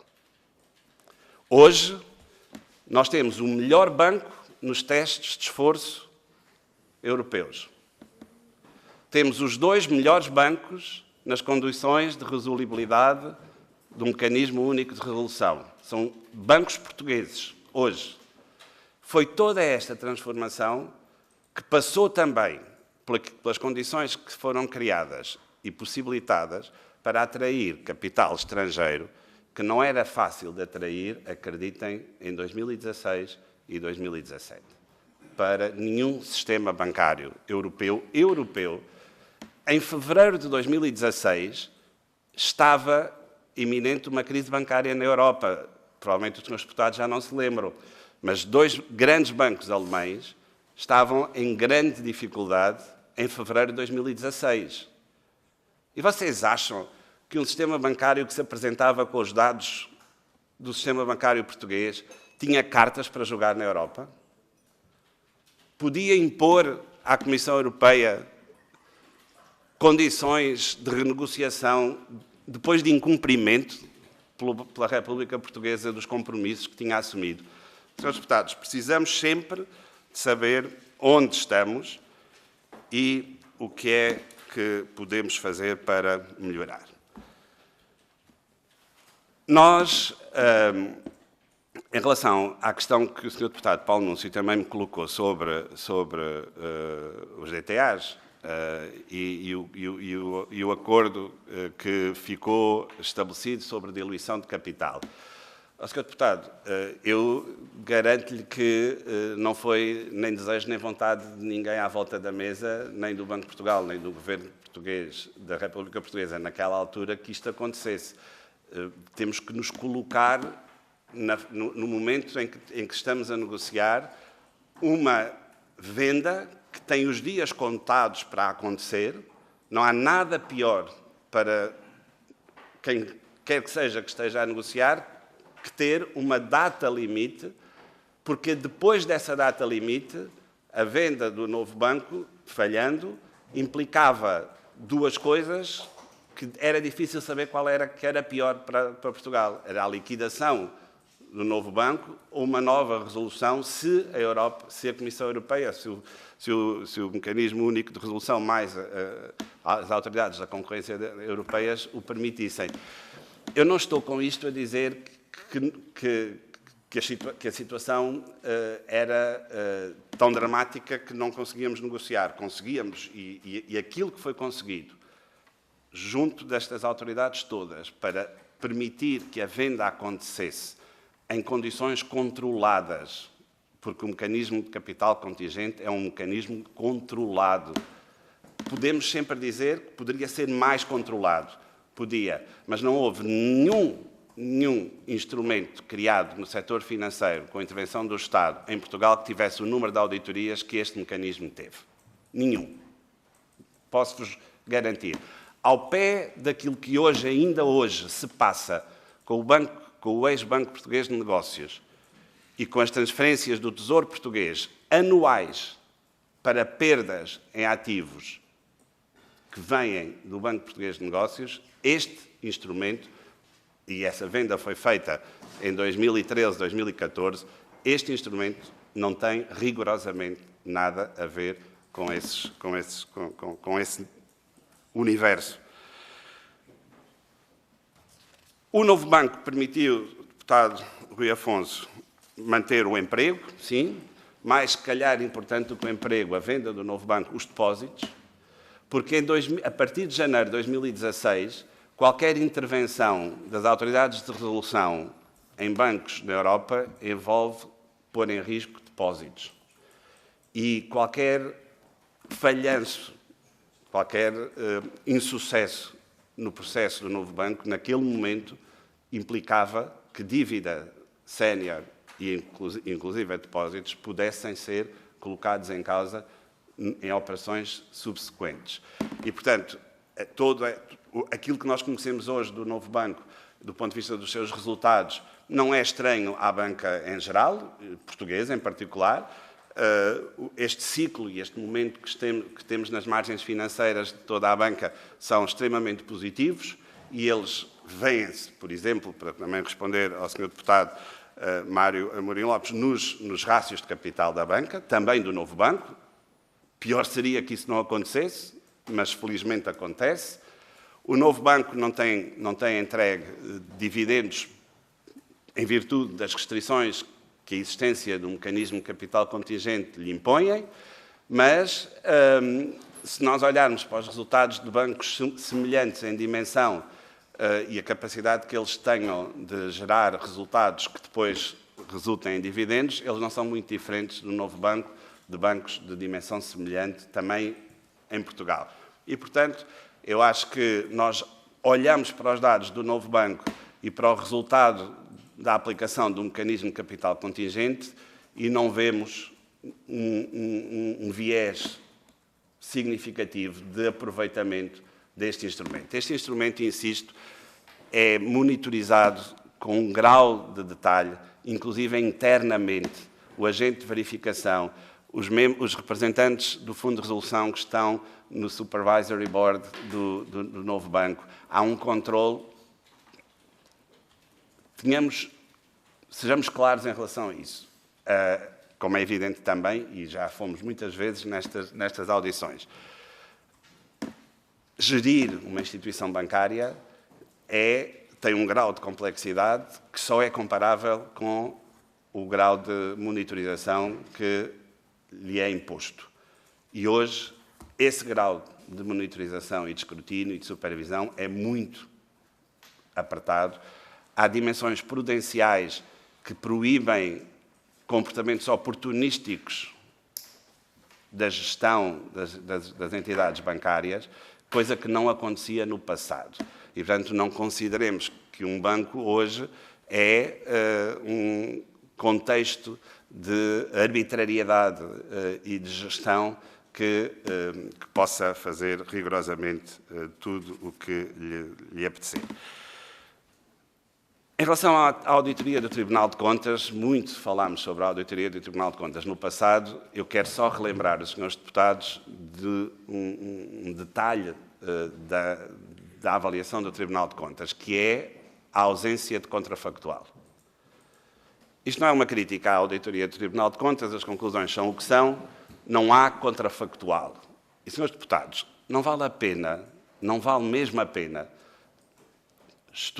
analisarmos decisões de política económica se não soubermos qual é a alternativa. Porque o tempo do não havia alternativa ou que só se podia ir por um caminho, isso já não existe. Existe sempre a necessidade de identificar qual é a alternativa, qual é o contrafactual. E o contrafactual, se quisermos tirar uma conclusão tão sonante como relacioná-la com o interesse público, essa conclusão precisa mesmo de um contrafactual. E esse contrafactual não estava presente nessas auditorias. Isto foi dito na altura, por mim, pelo Banco de Portugal. Está, aliás, num dos votos de uma juíza conselheira dessa mesma avaliação. Os pagamentos totais ficaram abaixo dos pagamentos limite, do teto que tinha o mecanismo para utilizar. Essa é uma evidência sobre a questão da garantia, mas também uma evidência sobre o esforço de monitorização que foi feito na implementação deste mecanismo. A questão dos contribuintes é muito, muito importante. Os mecanismos de resolução bancária na Europa, como os conhecemos hoje e começaram a ser aplicados em Portugal com o BES, exigem, e bem, uma separação entre aquilo que é o Orçamento de Estado e o que financia o Orçamento de Estado e o financiamento do Fundo de Resolução. E o financiamento do Fundo de Resolução é feito através de uma contribuição sobre o setor bancário. A frase, ou as frases que foram sendo ditas sobre o impacto destas medidas sobre os contribuintes têm que ter isto em conta. Ou seja, as medidas de resolução não são pagas com impostos. As medidas de resolução são financiadas com contribuições sobre o setor bancário que existirão até ao dia em que as responsabilidades do Fundo de Resolução se extinguirem. A rapidez ou a velocidade com que este pagamento é feito, e o Sr. Deputado Jorge Pinto colocou-me essa questão, a resposta mais sensata que eu tenho para lhe dar é a seguinte: nós devemos, e foi desta forma que, assim que foi possível visualizar a venda do novo banco, o que na altura, em 2017, foi feito, foi reformular todos os empréstimos ao Fundo de Resolução e garantir a solvabilidade do Fundo de Resolução, ou seja, garantir que o Fundo de Resolução tem condições para pagar esses empréstimos. Estas contribuições sobre o setor bancário, hoje em dia, não tínhamos dúvidas, constituem um handicap competitivo para os bancos portugueses no contexto europeu, porque os outros bancos nos outros países não têm estas contribuições. E estas contribuições são, obviamente, vertidas, também não tenhamos dúvidas sobre isso, na atividade bancária e naquilo que é a estrutura de custos dos bancos. E, portanto, o equilíbrio que eu vejo aqui é que nós não devemos ser demasiado exigentes com esta contribuição, porque, inevitavelmente, isto vai afetar a atividade bancária e, portanto, vai afetar os clientes bancários, mas temos que ser suficientemente diligentes com elas para que elas garantam atempadamente, e o atempadamente aqui alguém tem que ter paciência, é o pagamento total das responsabilidades do Fundo de Resolução. Se me perguntar se o equilíbrio que existe hoje, o valor que existe hoje é um valor razoável, eu diria que à luz daquilo que são os ciclos da atividade bancária e dos resultados dos bancos, eu diria que sim. Nós antecipamos que este aumento de resultados na banca é transitório, é cíclico, e que depois este ciclo irá convergir para valores mais reduzidos nos resultados da banca. O futuro dirá como esta evolução se vai fazer. Eu diria que, nessa altura, confesso-lhe, era um melhor momento para alterar aquilo que é o equilíbrio que hoje temos. O Banco da Suécia, o Sr. Deputado Mário Mourinho Lopes, não tem supervisão. Peço-lhe que não faça essas comparações de dimensão, porque os bancos centrais na Europa, mesmo os da área do euro, têm funções muito diferentes. Muito diferentes. O Banco de Portugal tem estatísticas, tem análise económica, tem supervisão macroprudencial, tem resolução, tem supervisão microprudencial, tem supervisão comportamental, tem mercados, tem supervisão de sistema de pagamentos, tem emissão e tesouraria. As funções que o Banco de Portugal tem talvez sejam a formulação máxima das funções e dos mandatos que os bancos centrais na Europa têm. E, portanto, a dimensão aí não é um bom exemplo, ainda que eu reconheça muita efetividade no funcionamento do Banco da Suécia, mas não são entidades comparáveis.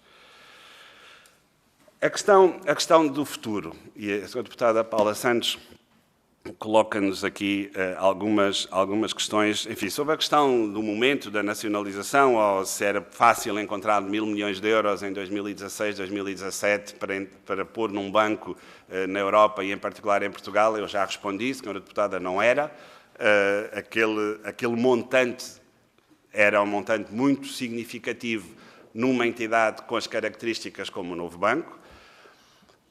As condições que existiam na altura do ponto de vista das autoridades da concorrência europeia para fazer coisas diferentes, como nacionalizar ou encontrar um outro mecanismo alternativo de venda dentro do sistema bancário nacional, praticamente não existiam.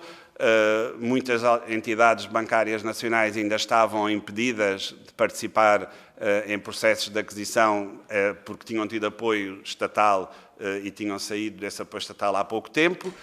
Não havia os custos de internalização pelo Estado, naquela altura, daquilo que significava reconhecer todas aquelas perdas, porque para o Estado intervir num setor competitivo era necessário, à cabeça, reconhecer todas as perdas, eram milionários. E é verdade, o Estado português também estava em déficit excessivo. Era só mais uma dificuldadezinha. Na verdade, até éramos lixo, do ponto de vista da classificação das agências de rating. Portanto, era um paraíso. Naquela altura, o Estado português tinha, na verdade, à sua frente um paraíso de execução. E era muito importante. E não era uma decisão política nem técnica, Sr. Deputado Marco Claudino, era muito importante gerir todas as contingências, porque naquele ano, já estamos esquecidos, o Estado português capitalizou o maior banco português, que era público, na maior capitalização da sua história, que hoje tem o resultado que todos conseguimos assistir. Mais uma vez, se formos ler as audições daquele tempo, veremos qual era a opinião de cada um sobre esta capitalização. E veremos as dúvidas que cada um tinha sobre esta capitalização. Não estamos hoje aqui a falar da Caixa Geral de Depósitos, mas foi junto com o mecanismo de capital contingente, e senhores deputados, não considerem que eu estou a fazer nenhum elogio, em particular ao Ministro das Finanças da altura, porque as decisões foram tomadas, todas as que tiveram que ter validação parlamentar tiveram, todas as que tiveram que ter validação europeia tiveram. Se os senhores deputados fizerem o favor de ler as audições, aí podem perceber quem é que tinha uma opinião e quem tinha outra. Mas face àquilo que foi feito, o sucesso que vemos hoje, estrondoso. A Caixa Geral de Depósitos é o melhor banco europeu nos testes de esforço. A Caixa Geral de Depósitos é o melhor banco para um mecanismo único de resolução. Esses resultados foi a Caixa que os conseguiu. O que, na altura, lhes demos foi as condições para que esses resultados hoje possam existir. Eu fui falando, penso, mais ou menos de todas as questões, só vou exceder o meu tempo num minuto. É muito difícil, o Sr. Deputado Jorge Pinto pôs-me o desafio de voltar atrás. Já voltámos atrás N vezes, portanto, eu não vou dizer que é impossível. Mas colocarmos, e aliás o Sr. Deputado Marco Claudino também referiu um pouco isso, colocarmos com a informação que quem tinha que tomar a decisão o fez em cada momento do tempo é um exercício muito difícil. Nós podemos fazer esses saltos no tempo e ter uma opinião, outra coisa é colocarmos com a informação que existia em cada momento. E, portanto, é muito difícil fazer essas viagens no tempo sem incorrer, eventualmente, em injustiças que se possam colocar. O que eram factos indesmentíveis eram todos os resultados que tínhamos no final de 2015, quando as decisões tiveram que se colocar sobre o mecanismo contingente de capital ao longo do ano 2017. Se não se tivesse feito o que se fez com a Caixa Geral de Depósitos e com o novo banco, o rating da República Portuguesa em setembro de 2017 não tinha, pela S&P, passado a ter o grau de investimento, seguido pela Fitch em dezembro e pela Moody's em maio de 2018. O que aconteceu ao sistema financeiro, bancário e ao custo da nossa dívida e teve muito a ver com o sucesso, insisto, e vou terminar como terminei a minha primeira intervenção, com o sucesso do mecanismo de capital contingente. Muito obrigado. Muito obrigado, Sr. Governador. Para a segunda ronda não há inscrições para além daquelas que foram sinalizadas, portanto era só para confirmar. Então, Sr. Deputado Marcos Santos, 2 minutos, faça favor. Obrigado, Sr. Presidente. Cumprimento os senhores deputados, cumprimento o Dr. Mário Centeno, governador do Banco de Portugal. Acreditamos, ou parece, olhando para o cenário reunido, que este acordo de capitalização contingente estabelecido em 2017 foi a solução encontrada para assegurar financeiramente o novo banco na sua fase de reestruturação. Dr. Mário Centeno, com o fim do acordo de capitalização contingente e considerando o papel do novo banco no sistema bancário, entende que o banco ainda dependerá de algum tipo de apoio ou supervisão especial? Ou considera que, neste momento, o seu balanço está sólido e que reúne todas as condições para uma eventual venda ou dispersão em bolsa? Outra questão, se me permite, é que, recentemente, e após ter sido notificado o fim do acordo de capitalização contingente do novo banco, os lesados do BES repudiaram seu fim por não terem sido dadas garantias que serão ressarcidos de tudo que perderam. Referem-se muitas vezes à suposta provisão que tinha sido constituída e que deveria ter transitado para o novo banco. Tendo em conta a vasta experiência e conhecimento sobre o assunto em causa, Considera que o Estado português está resignado nas soluções dos lesados do BES, na sua reposição das suas poupanças? Obrigado. Obrigado ao Sr. Deputado Marcos Santos. A palavra ao Sr. Deputado Marco Claudino. Faça. Muito obrigado, Sr. Presidente.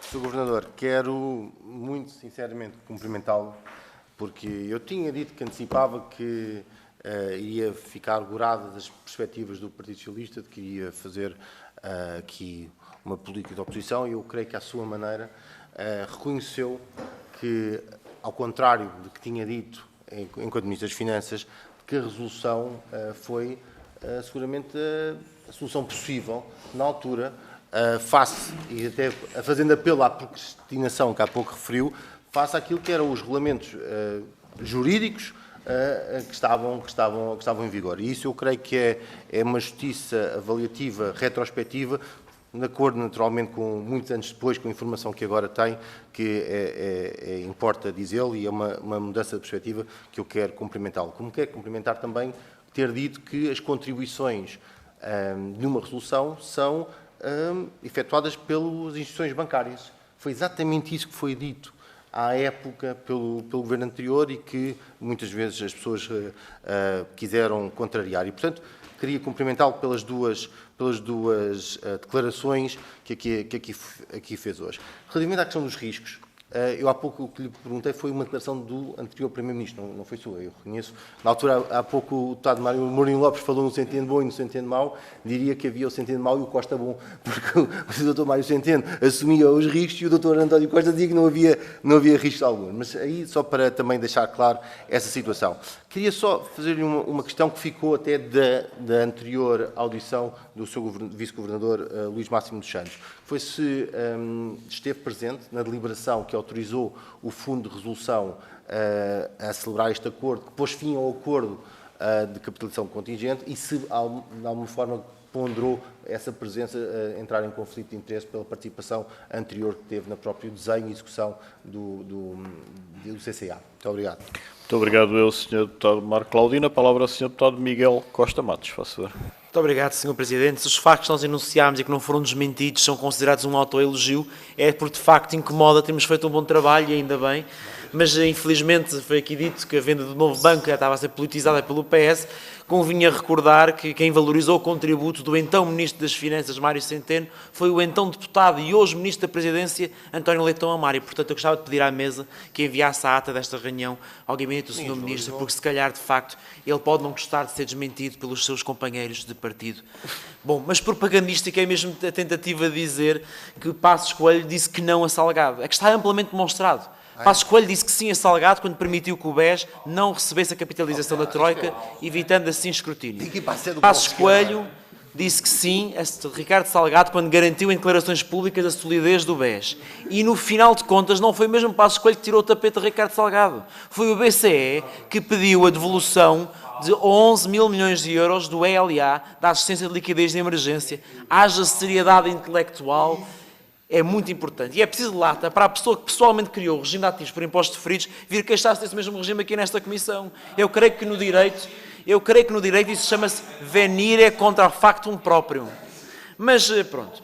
Senhora Presidente, uma precisão ao que o PSD e a Iniciativa Liberal aqui disseram. Nos termos da cláusula 3 do Acordo de Capital Contingente, a condição de capital era uma condição necessária, mas não suficiente. Isto é, tinha que haver insuficiência de capital, mas era o menor dos dois valores entre o exigido pelo critério de capital e as perdas líquidas do CCA para determinar o que era colocado no banco. Ou seja, não é verdade que havia uma colocação de dinheiro independentemente das perdas do CCA. Era colocado o menor dos dois valores. Para terminar, Sr. Presidente, há uma pergunta que colocámos na primeira ronda que não foi respondida, que tem a ver com os peritos avaliadores de imóveis. Foi das coisas que mais causou perdas na gestão do novo banco e era importante perceber se o Sr. Governador entende que essa é uma das lições que temos que aprender, corrigir o regime jurídico dos avaliadores de imóveis. Muito obrigado. Muito obrigado, Sr. Deputado Miguel Costa Matos. A palavra ao Sr. Deputado Paulo Núncio. 2 minutos, por favor. Muito obrigado, Sr. Presidente. Bom, o Sr. Governador fez referências à célebre carta do Primeiro-Ministro à Comissão Europeia e ao Banco Central Europeu, mas não respondeu às questões que eu tinha colocado relativamente a isso. Nós compreendemos as referências que faz aos desafios que a banca enfrentava em 2015, é só pena não ter referido, por uma questão de honestidade intelectual, que essa situação resultava de uma bancarrota a que o país tinha chegado em 2011, em resultado da ação desastrosa do governo do Partido Socialista liderado por José Sócrates. É sempre uma omissão que o Dr. Mário Centeno faz nas suas intervenções, mas neste momento o Dr. Mário Centeno é governador do Banco de Portugal e exigia-se mais imparcialidade na análise que faz aos acontecimentos passados. Mas, voltando outra vez às questões que eu lhe levantei e que o Dr. Mário Centeno não quis responder. A carta do Primeiro-Ministro António Costa agravou ou não a desconfiança relativamente a Portugal por parte das instituições europeias, Comissão Europeia e Banco Central Europeu? Dessa forma, aumentando-se a desconfiança, tornou ou não o quadro regulatório mais rígido e exigiu dessa forma que o Fundo de Resolução tivesse a obrigação de financiar de uma forma mais exigente o novo banco. E, finalmente, se a Carta prejudicou ou não os interesses de Portugal. Na opinião do CDS, prejudicou gravemente a situação de Portugal naquele momento. Era perfeitamente evitável que aquela carta tivesse sido feita, mas deixo-lhe novamente a pergunta para ser respondida. Relativamente aos créditos tributários, ao novo banco, respondeu em parte, mas é preciso clarificar este ponto para que não haja qualquer tipo de dúvida. E a pergunta que eu lhe faço é uma pergunta muito direta outra vez. Se assume expressamente nesta comissão que a decisão de isentar o acionista privado Lone Star de ver a sua posição diluída no capital social do novo banco, se não acompanhasse os aumentos de capital e violando já agora totalmente o regime especial de impostos deferidos que estava previsto, se essa isenção foi uma decisão sua para beneficiar o acionista privado, o fundo americano que adquiriu o novo banco em 2017. Muito obrigado. E gostava que houvesse uma resposta concreta relativamente a isto. Sr. Deputado. A palavra é ao Sr. Deputado Rui Afonso. 2 minutos. Muito obrigado, Sr. Presidente. Bom, antes de tudo, e após esta troca de acusações entre o PST e o PS, há uma coisa que nós não podemos ignorar. A 21 de julho de 2013, portanto, 13 dias antes do colapso do BES, o ex-Presidente da República, Aníbal Cavaco Silva, veio dizer que os portugueses podem confiar no BES, dado que as folgas de capital são mais que suficientes para cobrir a exposição que o banco tem à parte não financeira, mesmo na situação mais adversa, e situação que não se veio posteriormente a verificar. Sr. Governador, os bancos sobreviveram à crise devido à injeção de dinheiro público. A Caixa começou a dar lucro a partir do momento em que recebeu capital público, recebeu a injeção de capital de 3,9 mil milhões de euros em 2017. Portanto, foram os portugueses, os contribuintes portugueses que salvaram a banca em Portugal. E é preciso que nós nunca esqueçamos isso. Mas eu queria fazer uma outra questão, e aproveitando agora a sua presença cá, para falar sobre a questão do cartel da banca, que acho que é uma situação também que nos está a preocupar a todos. A verdade é que o Tribunal da Relação arquivou um processo e fez cair coimas de 225 milhões de euros sobre grande parte da banca portuguesa. Isso vem levantar um conjunto de questões sobre, enfim, no fundo, se vivemos ou não no mercado de livre concorrência em Portugal relativamente à banca. A verdade é que durante 10 anos bancos concertaram preços, quer ao nível de crédito de habitação, quer ao nível de crédito de empresas, e que com isso prejudicaram contribuintes e prejudicaram empresas portuguesas.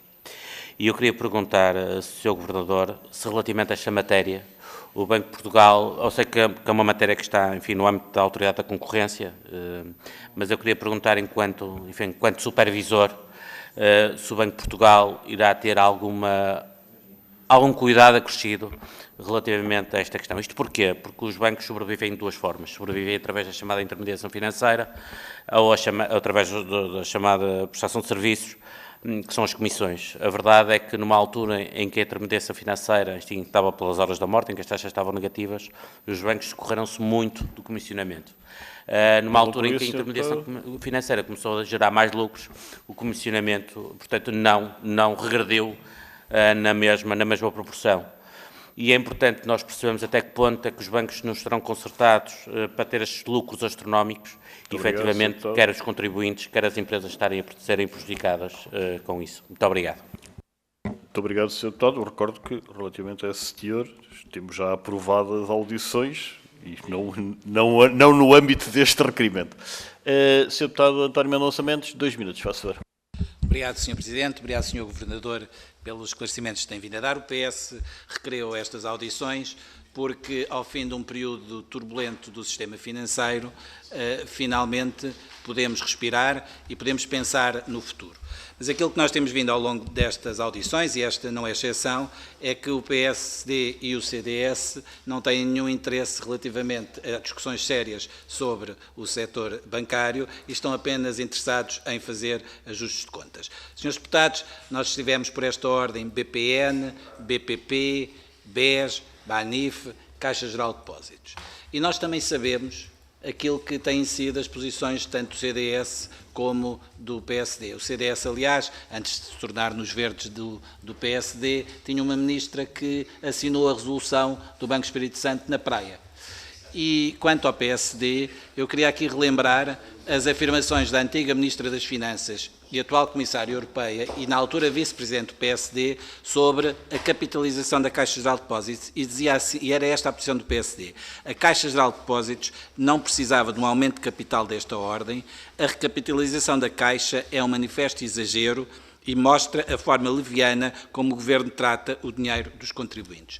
Esta afirmação, à data de hoje, mostra bem toda a credibilidade que o PSD tem em falar. E, por isso, aquilo que foram as declarações aqui feitas são declarações, sinceramente, de um partido que mostra bem a forma como lidou com o sistema bancário. E aquilo que nos importa, Sr. Governador, é o futuro.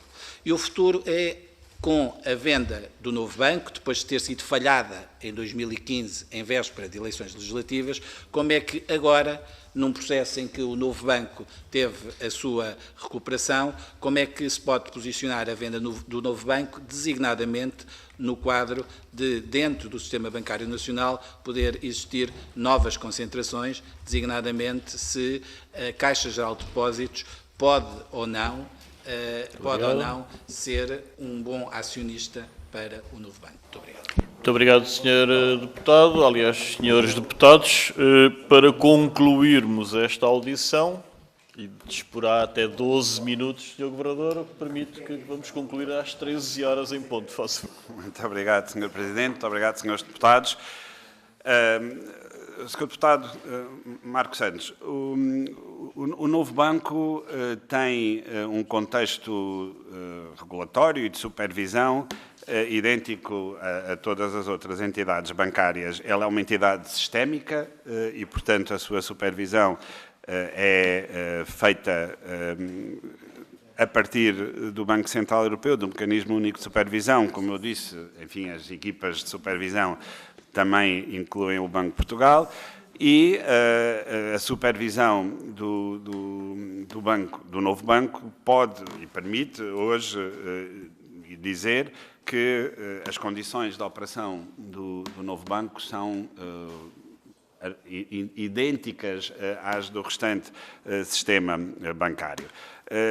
Permita-me que eu não use o adjetivo que utilizou por uma razão muito simples e que vou depois também ligar aqui com a pergunta que o Sr. Deputado António Mendonça Mendes me colocou e de eu não interferir demasiado nessa avaliação hoje, atenta à situação concreta do mercado em que o novo banco se encontra, após o lançamento público da venda das ações do novo banco no mercado, feita pela Lone Star. Mas, do ponto de vista supervisivo, o novo banco tem, obviamente, todas essas situações consolidadas dentro do quadro de supervisão europeia. A questão dos lesados tem uma lei e tem a aplicação da lei que é feita pelos tribunais. A minha reflexão em relação a essa situação é de que nós devemos, como aliás em qualquer outra dimensão do Estado de Direito, esperar que a lei atue. Não quer isto dizer que nós não possamos fazer juízos sobre o que levou a esta situação e como as pessoas que estão nelas envolvidas possam ou não sentir-se face à situação concreta. Ela decorre de um conjunto de insucessos que o sistema bancário português, infelizmente, acumulou. Como eu disse há pouco, tem muito a ver com a atitude que se teve em Portugal, mas não é exclusivo de Portugal, sobre estas matérias, que felizmente mudou. Portanto, eu penso que devemos seguir aquilo que a lei estabelece nesta matéria. E é verdade que quando há perdas, e neste caso houve, eu há pouco posso não ter sido completamente feliz na frase que usei, porque posso ter associado a perda à resolução. As perdas têm obviamente a ver com a falência do BES, que depois deu lugar à resolução. A resolução explicitou todas essas perdas e é essa a questão que temos que entender sobre a questão da resolução. Ela é um ato de última instância sobre instituições bancárias que nesse momento já estão claramente a demonstrar explicitamente todas as suas dificuldades. A questão do futuro, eu ligo agora também com a questão do Sr. Deputado António Mendonça Mendes, porque o Sr. Deputado Marcos Santos também me falou sobre a possível compra do novo banco pela Caixa Geral de Depósitos. Para o Governador, o que eu disse na última vez que fui perguntado por este tema resume-se, porque eu tenho mesmo que resumir, senão não cumpro aqui a promessa ao Sr. Presidente, em duas notas. Primeiro, o interesse que hoje existe no sistema bancário português caracteriza-se por uma situação muito diversa daquela que motivou compra de instituições bancárias em Portugal em 2015, 16 e 17.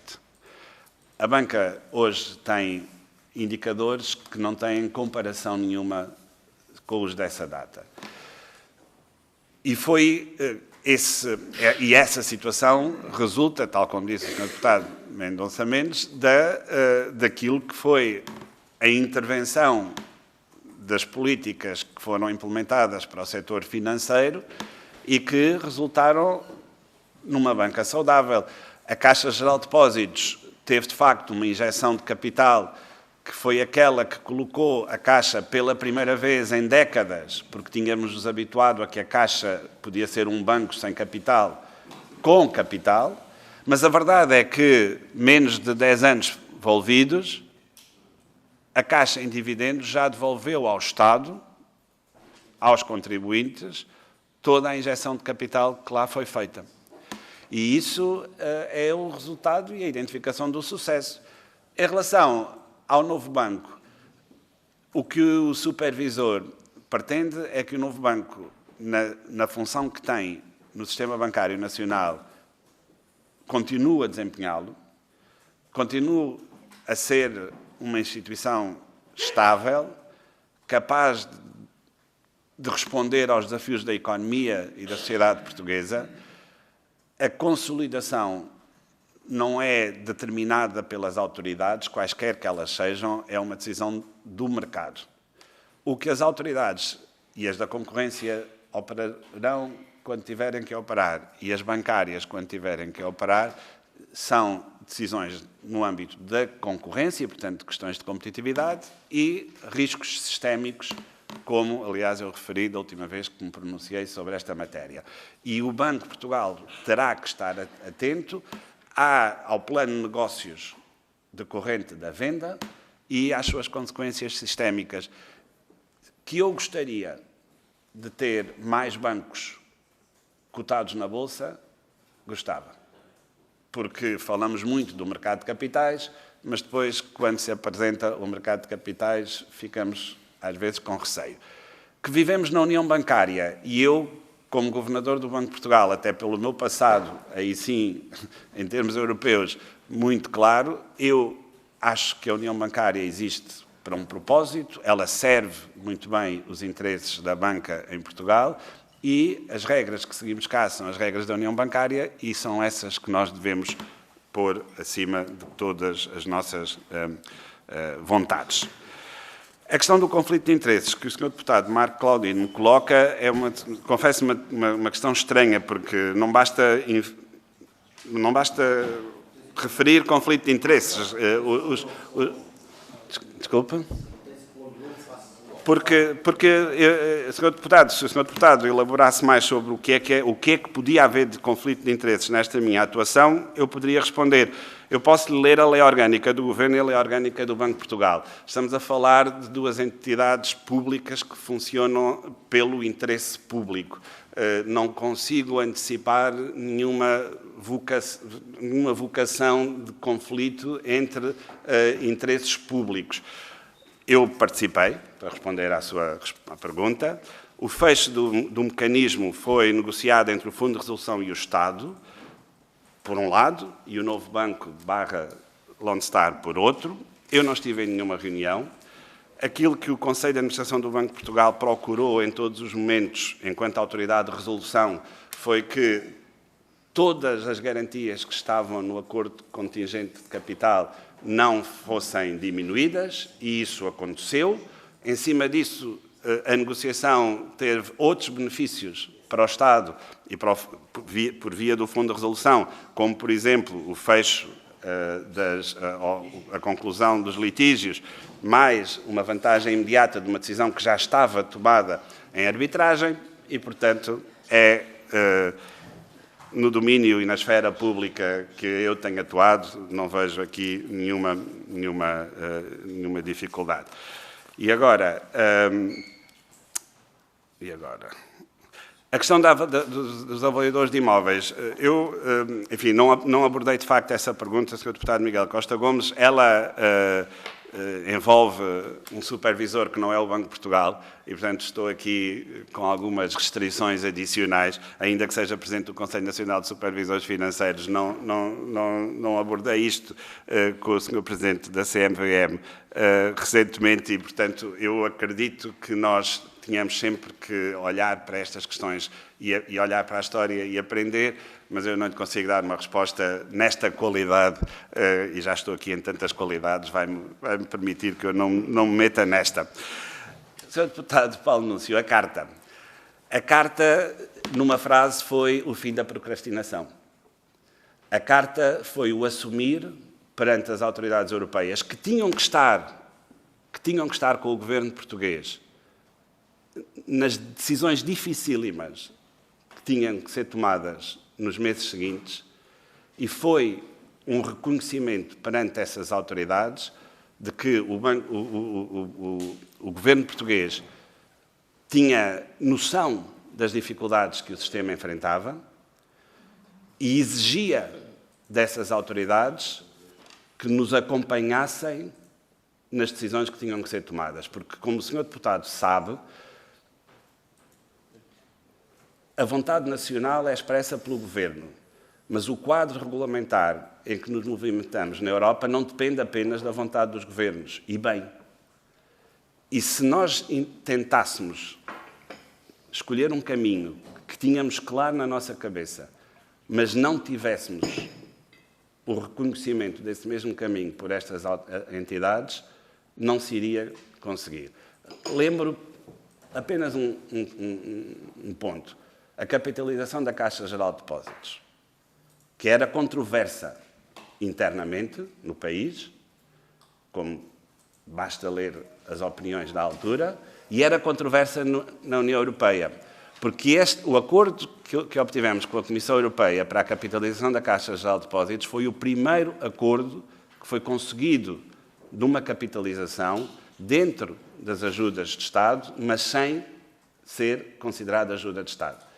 E essa concretização necessitava do apoio político da Comissão Europeia e do seu Presidente, precisava do trabalho técnico que foi feito e precisava que o Banco Central Europeu estivesse também connosco nesse caminho.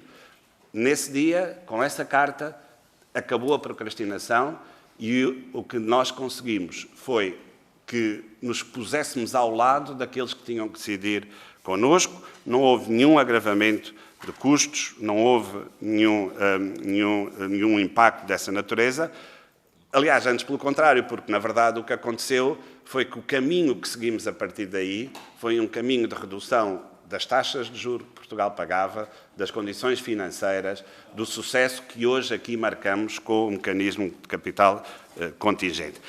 A questão dos créditos tributários ficou logo conhecido na altura. Era uma condição, mas ao Sr. Deputado, estou-lhe a dizer, não há espanto nenhum, porque em abril de 2017 isto foi conhecido. E foi conhecido porque fez parte da negociação. E fez parte da negociação, não violou, obviamente, nenhum quadro legal, porque senão era ilegal, ponto final. Agora, foi feita uma negociação em cima do quadro legal, que se o Sr. Deputado me pergunta, eu gostei muito daquele ponto negocial, eu gostei muito daquele ponto negocial. Ó, Sr. Deputado, o que eu gostava era que, em vez de 75% dos ativos da Banca Nacional em bancos que estavam incapazes para ser, fosse 25%. Se calhar aí teríamos outra forma de negociar. E isto não é uma questão de gosto nem de escolha. Nós estamos a negociar com um comprador e estas foram as condições que foram conseguidas. Em questão à... Ó, Sr. Deputado, as condições... Em relação a quê? Em relação a quê? Ao novo banco... Eu posso responder, mas se o Sr. Deputado se calar. Sr. Deputado, Sr. Deputado Paulo Núncio.